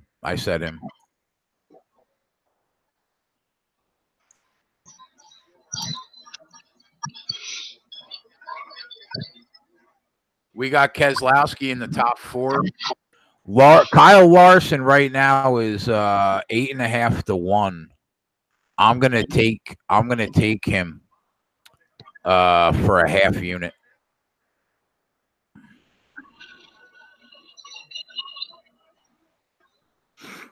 Right now, Joey Logano's plus 125. He has led almost every lap in the race, but I mean, 5 cars are within 3/4 of a second to him. So, I mean, his car is the best right now, but a lot of people are close to him, man. And we have no idea how his car is going to react in dirty air because he's been in clean air the entire race. So, it's really tough to take Logano right now. Did you say in dirty air? Yeah. That's a thing? Oh, yeah. Oh, that's a huge thing in NASCAR. The way your car reacts to somebody behind it is way different than if you're in first place and you have nothing but clean air in front of you because there's nothing in front of you. So if your car is really, really good in dirty air, that probably means that if Kyle Larson can get around Joey Logano, he'll probably race away from him. He'll probably build a lead on him because he is so close to him in dirty air. That's a big thing, yeah. Did you just make that up, or is that a real thing? No, I swear to God. It's drafting and the slipstream. Oh, okay. Yeah, exactly. Ken. Now, I've heard of drafting. Yeah.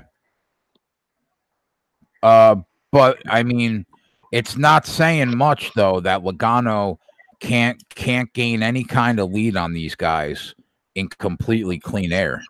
That tells me that if he gets behind a car, he's gonna have a hard time getting back up to the front.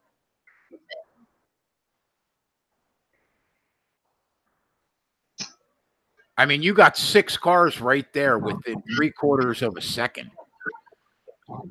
So it's hard to take Joey Logano right now at plus 125 when Kyle Larson is a 1/10 of a second behind him at 8.5 to 1. Kevin Harvick, though, is all the way up to 8th.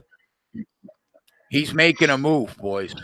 He's been making a move this whole run, this whole green flag run. He's coming. Whatever issue he had, and the fact that the sun's out right now, like Matt, the sun, the sun being out, right, makes the track so slick. It makes your car handle completely different.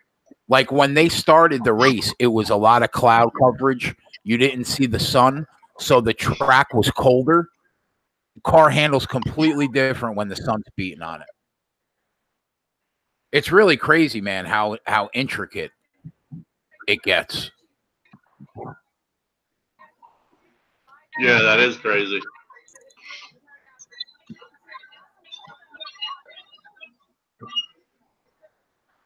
Kevin Durant has little girl calves. What's up with that? Bro, he obviously doesn't work out on leg day. I mean, just look at him. He looks like a giraffe. He takes leg day off. Holy shit. Yeah, he takes leg day off, bro. Yeah.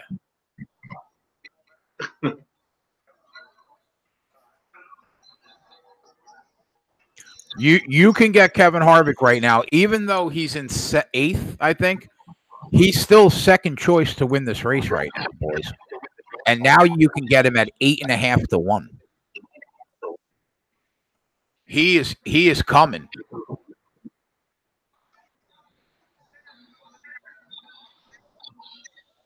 If you look, he was about 4.5 seconds back of the leader. He is now 1.5 seconds back of the leader. He is fucking flying right now.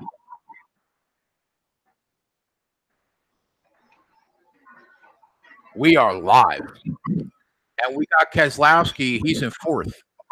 I'm not uber excited, though, about the way his car is handled so far in this race.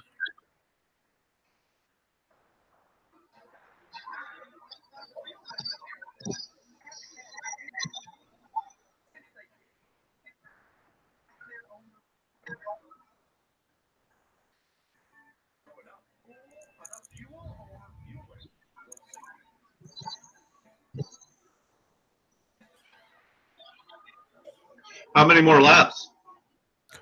We're about halfway through the race. So what's that mean? 3 more hours? Well, they started at 5. Probably about it. I would say about an hour and 45 minutes. That's assuming no cautions. Yeah. Well, no, that's probably with 1 or 2 cautions. Right now, Joey Logano is plus 110 to win this race. I just don't feel good about it yet. Fuck. Really, Isaiah? God damn it. It's not delayed. Oh, it's been raining over here all fucking day, man. Take that off your list. It's not delayed, or has it been called till tomorrow?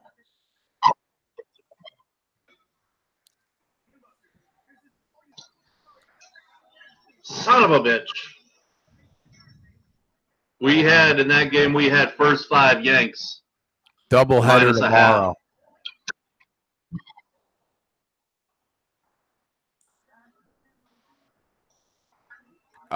Jump shot says Dylan Dennis and Aaron Pico, Bellator 222. Yeah, Aaron Pico's all right.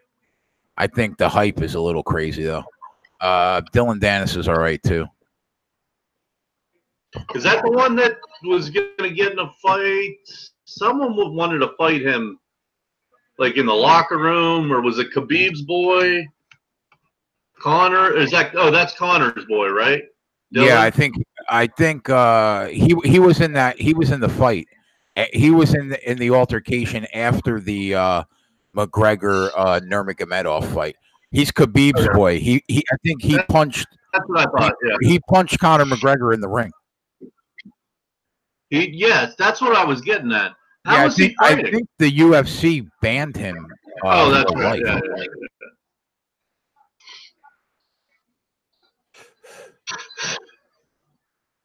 Rory MacDonald and Gracie.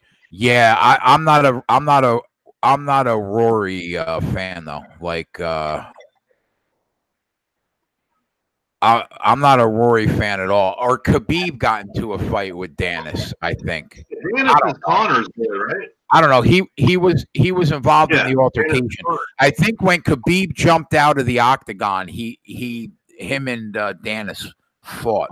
I think is how it went down. That's what I thought. Yeah.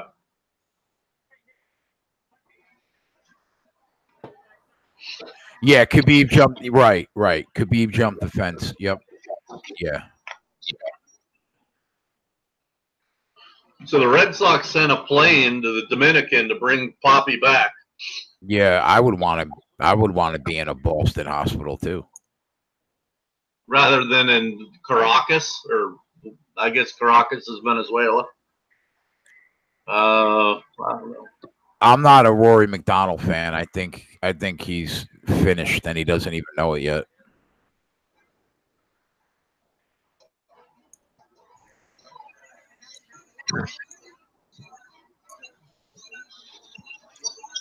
Did you end up taking Cejudo? Were you on Cejudo? I was on the fight doesn't go the distance. So you hit that. Yeah. That was a nice casher for me. I put 80 on it and I got 130, I think. So I hit every bet I made except the fight.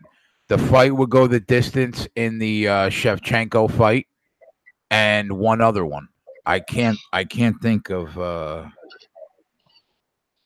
Aljamain Sterling fight. I took Pedro Munoz for a half unit. Other than the Munoz fight and the Shevchenko didn't go the distance. That was it. Those were the only two we dropped. Yeah, I went 2-0 in that fight in that UFC. That was a good event for me. I should have threw some money on Cejudo at plus 130, but I figured I already had the fight ends inside the distance, so I just stuck with that.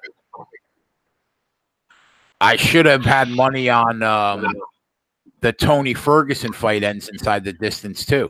I was talking about that on the show, but I just stuck with Tony. Yeah, that would have been my loss right there because I would have taken Cerrone in that fight.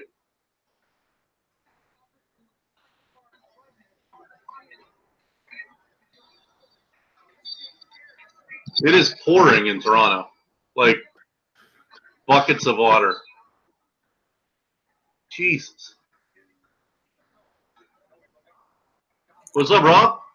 Yeah, Robinson says like 6 ML players have died in Puerto Rico or in Dominican in the last 2. It's amazing. I think 2 or 3 of them in car crashes.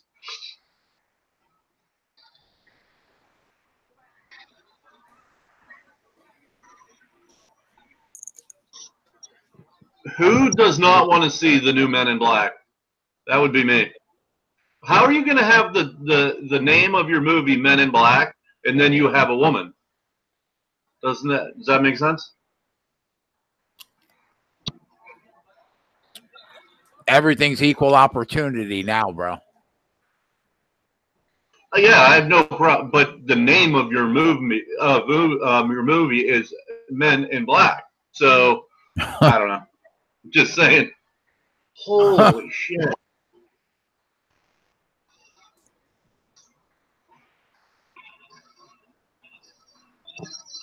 Wow. Thanks, Ken.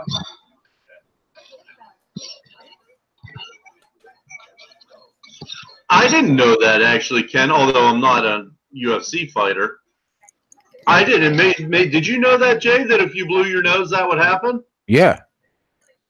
I feel like I'm the only person that didn't fucking know that. I said it on the show. I said that's why it ended up stopping. Because he broke his nose and he blew it. And when you blow your nose, when your nose is broken, like that air bubble goes to your eye and it swells up and it shuts your eye. I didn't know that. I didn't know. I mean, I learned it right after a fight, but I didn't know that going in. He was trying to push the air back down. I know, that was sick. Once you do that, you're fucked.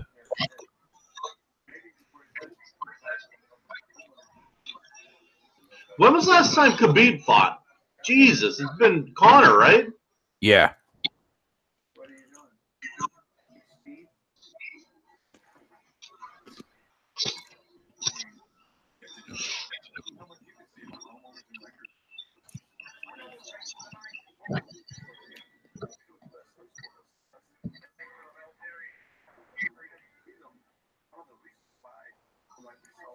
Yeah, I know, Corey, but I wonder if he's gonna have any ring rust or cage rust.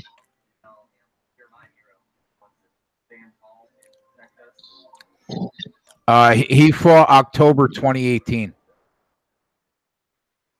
Oh, so it hasn't been a year? No. Seems like it's been forever. UFC 229.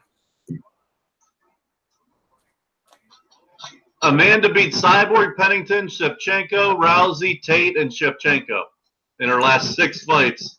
Holy shit. That's impressive.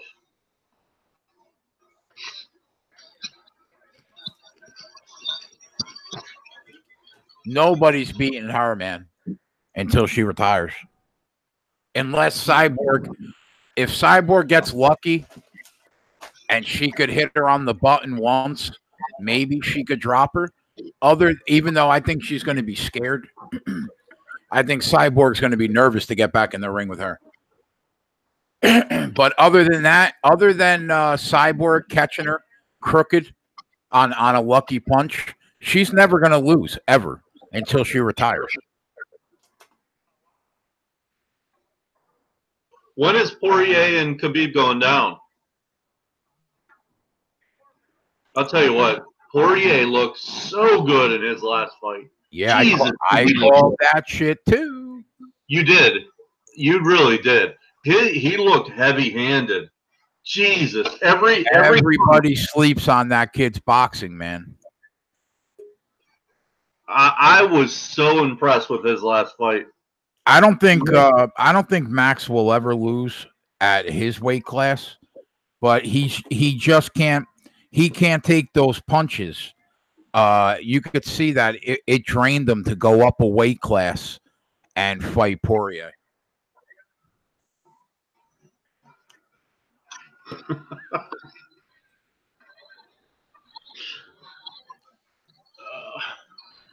Yeah, Poirier was incredible.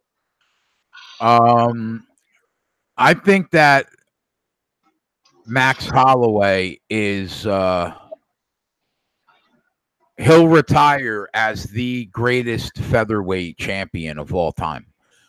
But Alexander Volkanovski is a fucking problem, bro. That kid has a shot.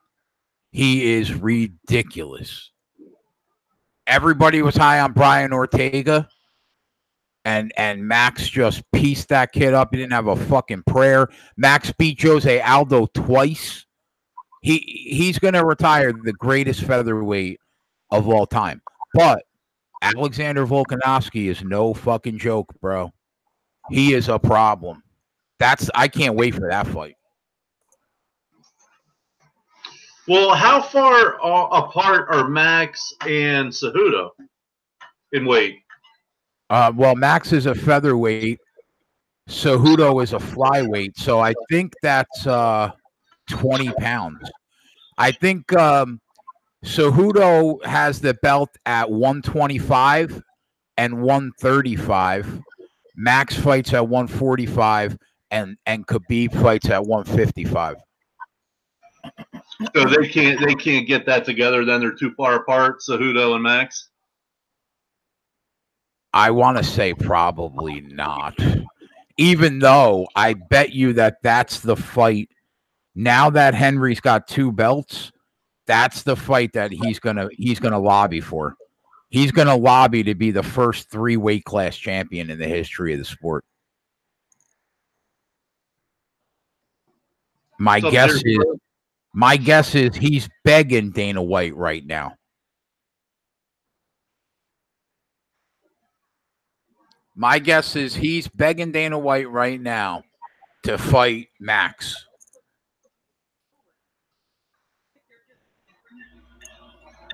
Who you got in that fight? I don't know. I'd have to think about that. And if I'm being completely honest, I think I'd have to put a lot of thought into that Volkanovski Max Holloway fight too. What's up, B-Wolves?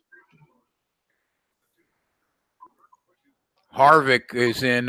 He's now in second place because the boys had to pit because Harvick went to the pit early. So he's gonna go. He's gonna be in good shape going to the pits on the final stage. This is the final lap of stage 2, and then next stage is the final stage. So Harvick's sitting second right now behind Austin Dillon. But we have to see how it's going to shake out after this pit. So Jay, what's the line on tonight? Or let me say it again. What's the line on the Toronto game tonight? Has it been off the board without knowing all day? No, the line is Warriors are -1 on the road. They're -110, and the Raptors are -105. Total is 215.5. What up, man? Dude, I thought he accidentally sent an invite or something when I'm in my truck and I hear my phone going off. I'm like, what the fuck? And I look at him like a Google invite. It's like 3:00 in the afternoon. What the hell is this they sent me an invite for? I thought you did that shit by mistake. I send it to you out of habit. It's always the first invite I send. Well, I appreciate the thought. Well, I'm gonna go get some dinner, but while I'm here, I'll just kind of give a couple of the plays I'm on for baseball. Yeah, did you tweet anything out, Ant?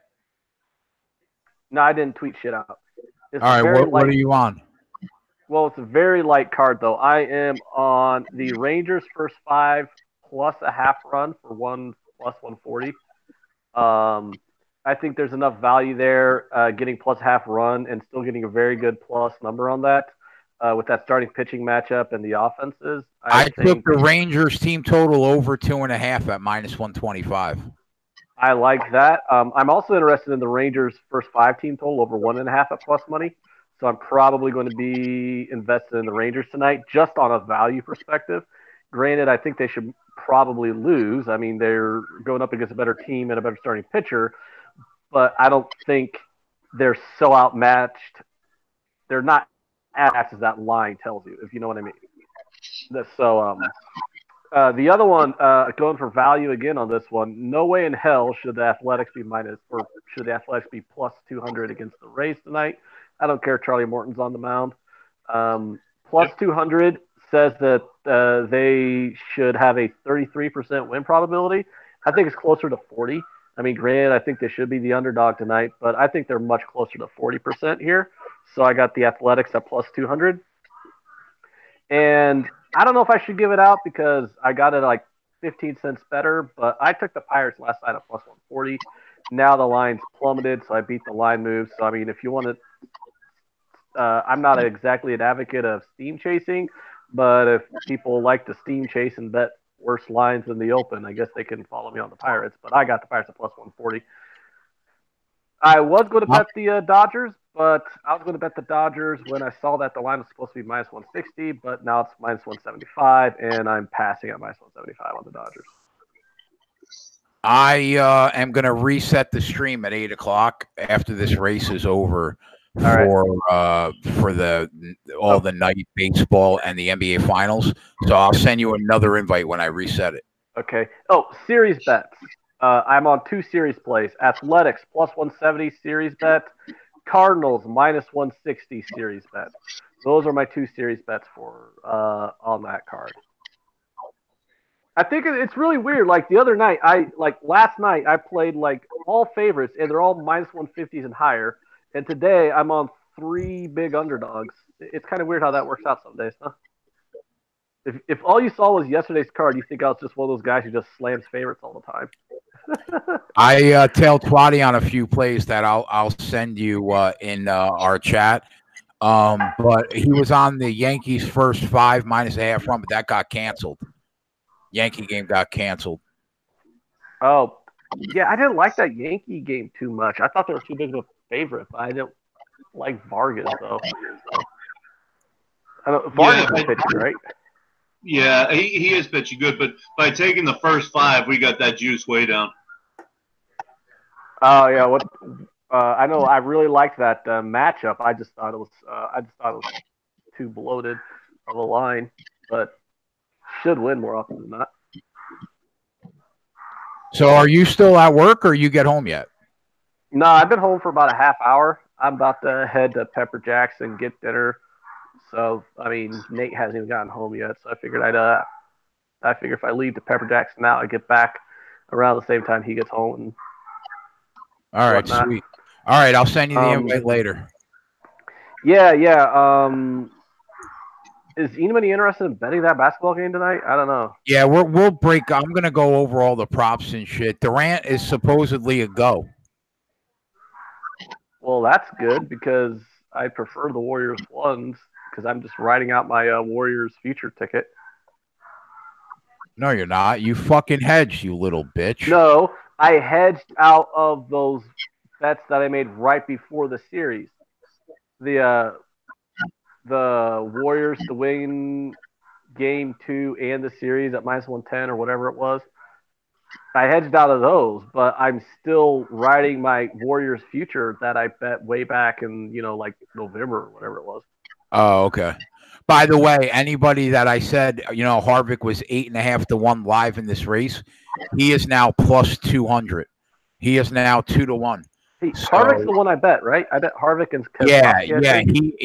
He had a situation early in the race where he had to go down pit road. He had a loose wheel, so he fell way back. But now he is basically in the lead with 66 laps to go, and he went from 8.5 to 1 to now the favorite at 2.5 to 1. So I feel good. I feel good about where we are right now. Oh, good. I feel good about that, too, because I threw money on that, and I appreciate it if I won one of these NASCAR races you keep claiming you win. Well, it's not my fault you can't live bet NASCAR. Yes, it is. It's entirely your fault. Are you ever going to just put money in an offshore? No. I don't really see the point in putting money in an offshore when literally a few months from now I'll be able to just put money in FanDuel and DraftKings. Well, that's true. I'll just have a sports book 15 minutes from my house that I can just drive to. Yeah, then you'll be able, as long as you can get DraftKings, you'll be able to live bet these races. Yeah, because the problem with offshores is I don't want to go because I tried putting money on 5 Dimes. They didn't want to take my credit card. They're like, oh, well, you should do a MoneyGram. I'm like, well, I'm not fucking sending you a MoneyGram. I'm not going through the trouble of going to the grocery store to the MoneyGram kiosk and sending them a goddamn MoneyGram because then what happens? I got to request a MoneyGram for them to send to me, and then it takes or they send me a check and I got to wait 6 weeks or whatever. I think they'll send you a check. Yeah. Eat my ass. I'm not waiting 6 fucking weeks for them to send me a check. I'd rather just, what you do, instant PayPal transactions or just go to a goddamn sports book. That's true. Twatty, do you deal with that with the offshores or do you have a local? No, I do offshores, and then all the ones I deal with, they offer. It's crazy. They offer free payout the first Friday of every month. All 3 of them do. So that's what I do. But how long does it take you from when you request your payout? How long does it take you to get it, and in what form do you get it? It takes a long fucking time. But if you're broke, I mean, if you're living off of that, then you're fucked. But right. I mean, I can make it until I get it, Right. So but it takes forever. It takes 2 weeks to get it. Then sometimes your bank wants to hold it. Yeah, it's a pain in the ass. Yeah. Is that why you guys just go to the sports book? Yeah, or I just go to the sports book and I get it right away. They need to change that shit. You don't have an in-state app though yet for the legal sports book? Not yet. That's fucking crazy. I don't know how you guys don't have that yet.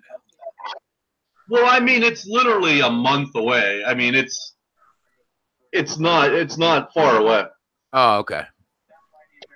All right, so I'm gonna go get some dinner. I'll talk to you All right. guys in a bit. All right, bro.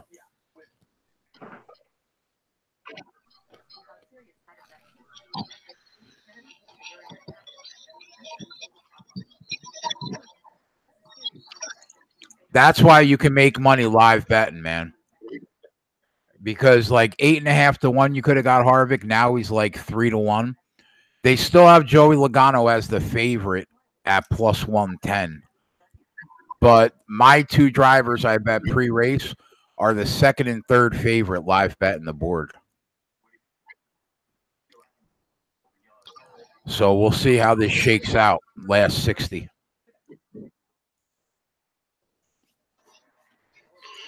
Baseball's about to start. That should wake me up. Oh, See how yeah. psycho I could be. It's 7 o'clock already.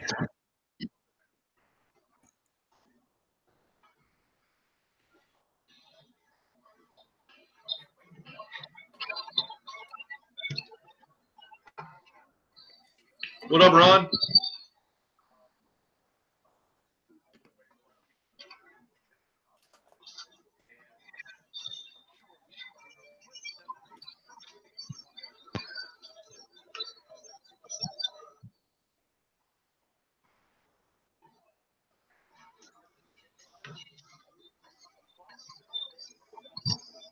So you were on that Yanks then game too, huh, Jay? Yeah, I tailed all the plays you put in the chat for me, and I also bet that that Texas team total over 2.5 that you mentioned on the show.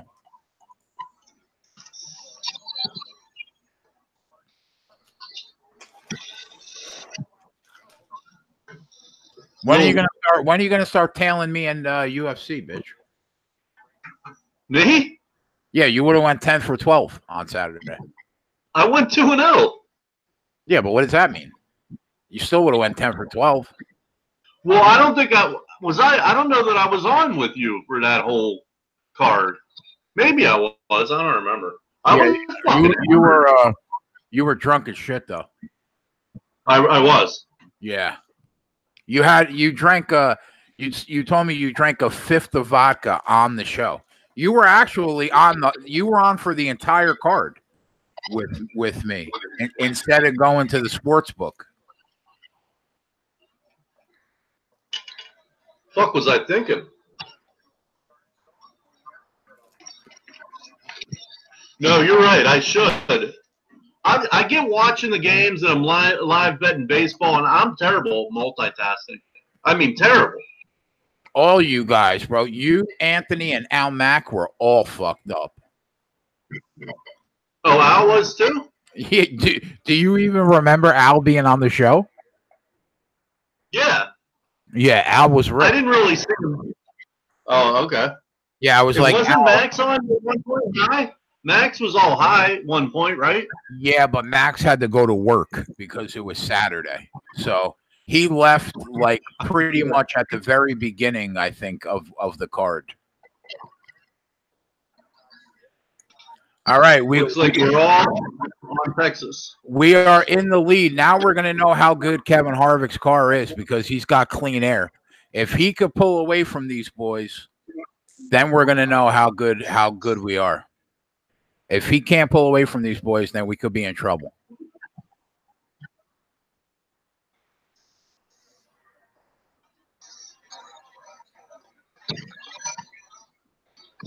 So how many units did you make the other night?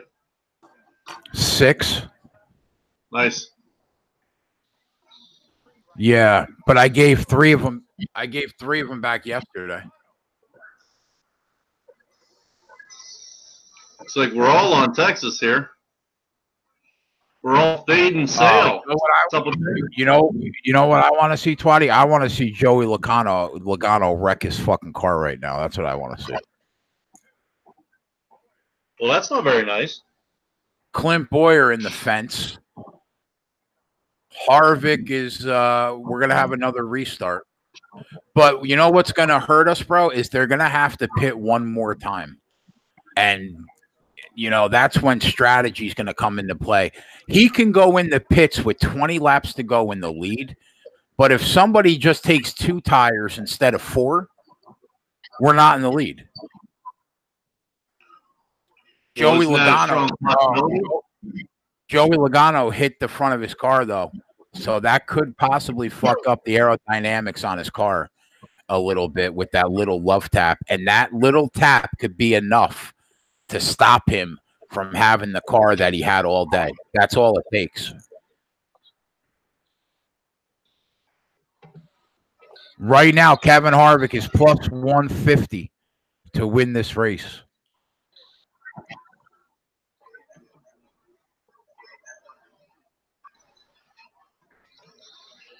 ESPN Plus has the A's game, if anyone cares, in the chat. I'll put something on that. Oh, yeah. You're on that, too, Jeff. I am? Yeah. Oh, okay. It's going to be an interesting game right there. I would love it if we Morton, who's a fastball pitcher. Sorry, good. If we swept the board in baseball, I'll be your best friend for life. Morton, who's a fastball pitcher against a really good fastball hitting team. So we'll see.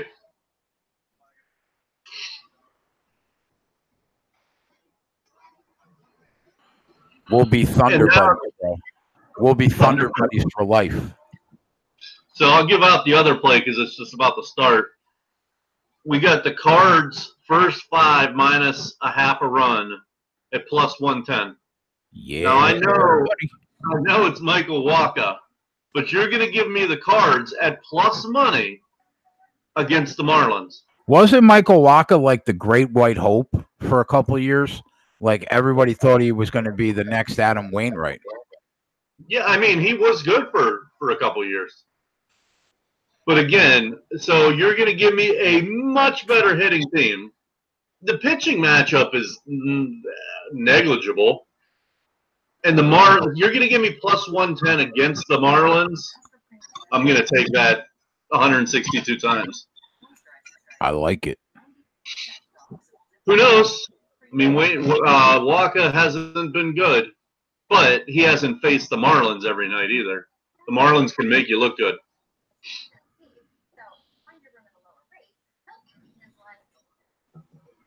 So there's that. Waka, waka, waka. I like it, Robinson. I like it. The Muppet Babies were the shit.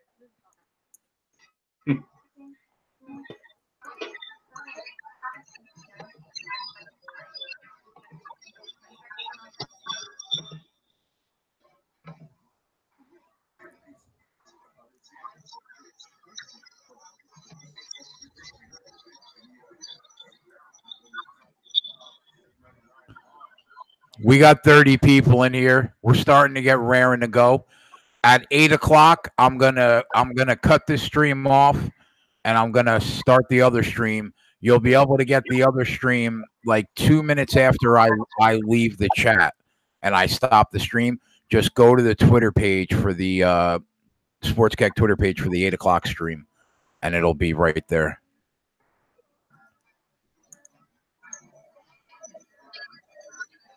And furthermore, I think their best hitter is Martin Prada, and he's out. He's out tonight. He didn't not suiting up. He's dinged up.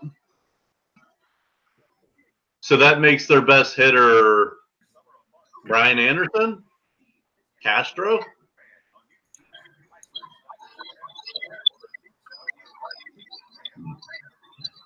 Alfaro.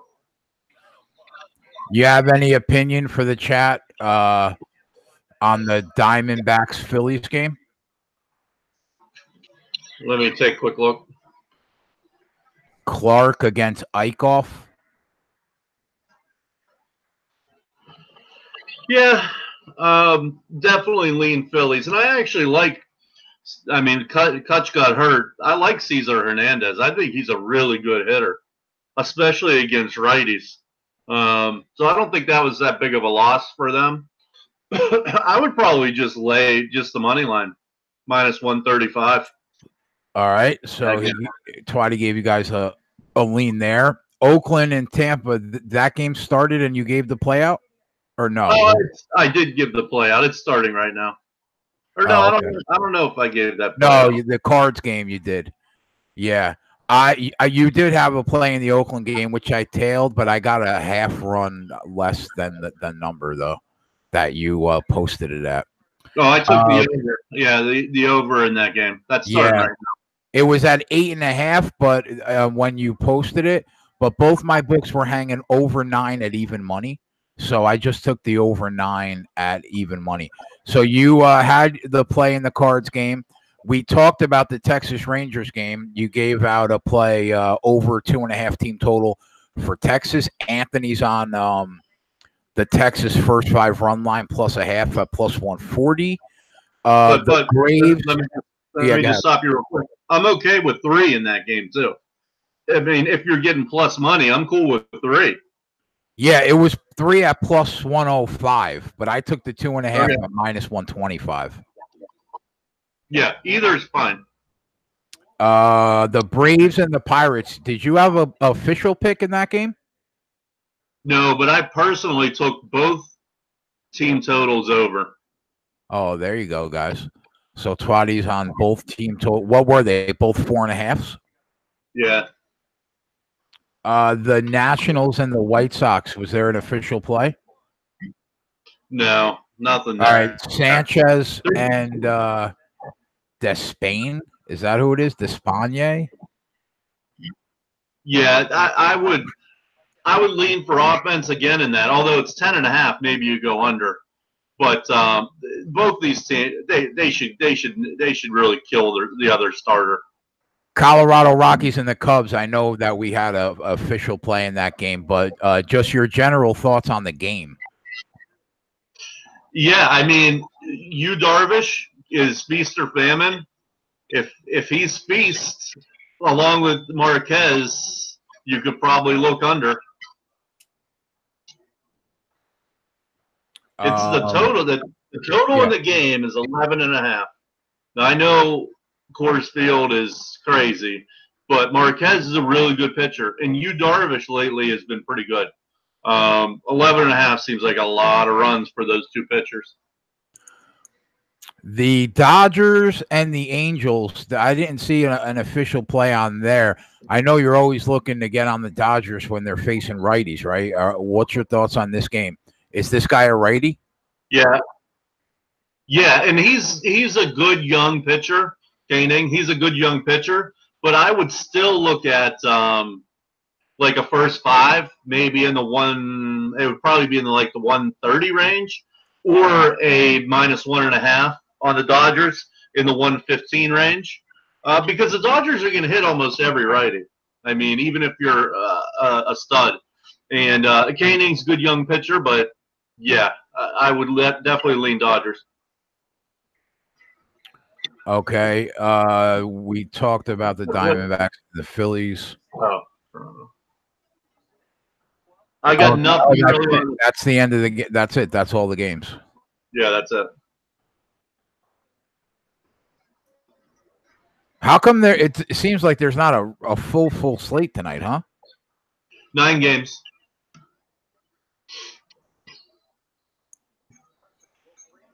Nine games and 1 game got canceled, so there's 8, right? Yeah.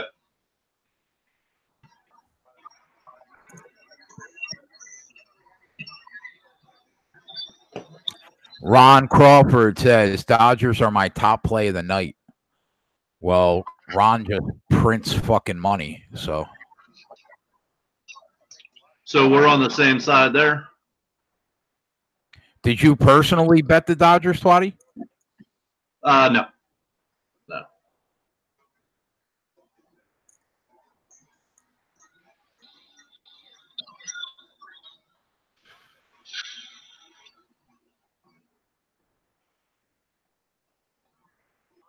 Choose out. I was waiting for their lineup all fucking day. That pisses me off. They don't give you your lineups till 2 hours before game time. But you know what? That's not terrible, Ron, because he was going against Sale lefty on lefty anyway. He wasn't going to do shit probably. I think they put maybe they put Delino to Shields in there. Not that he's any fucking good, but at least it'll be righty on lefty. Chew for Texas. Oh, I thought he was talking about Texas Chew. I could be wrong.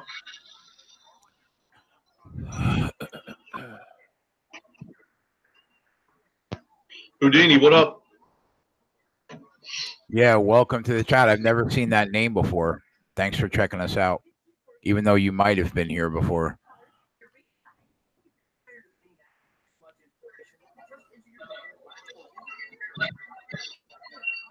When Jose Martinez is in the lineup for the Cardinals, they can really hit. And he's in the 2-hole tonight. What's up, Chico?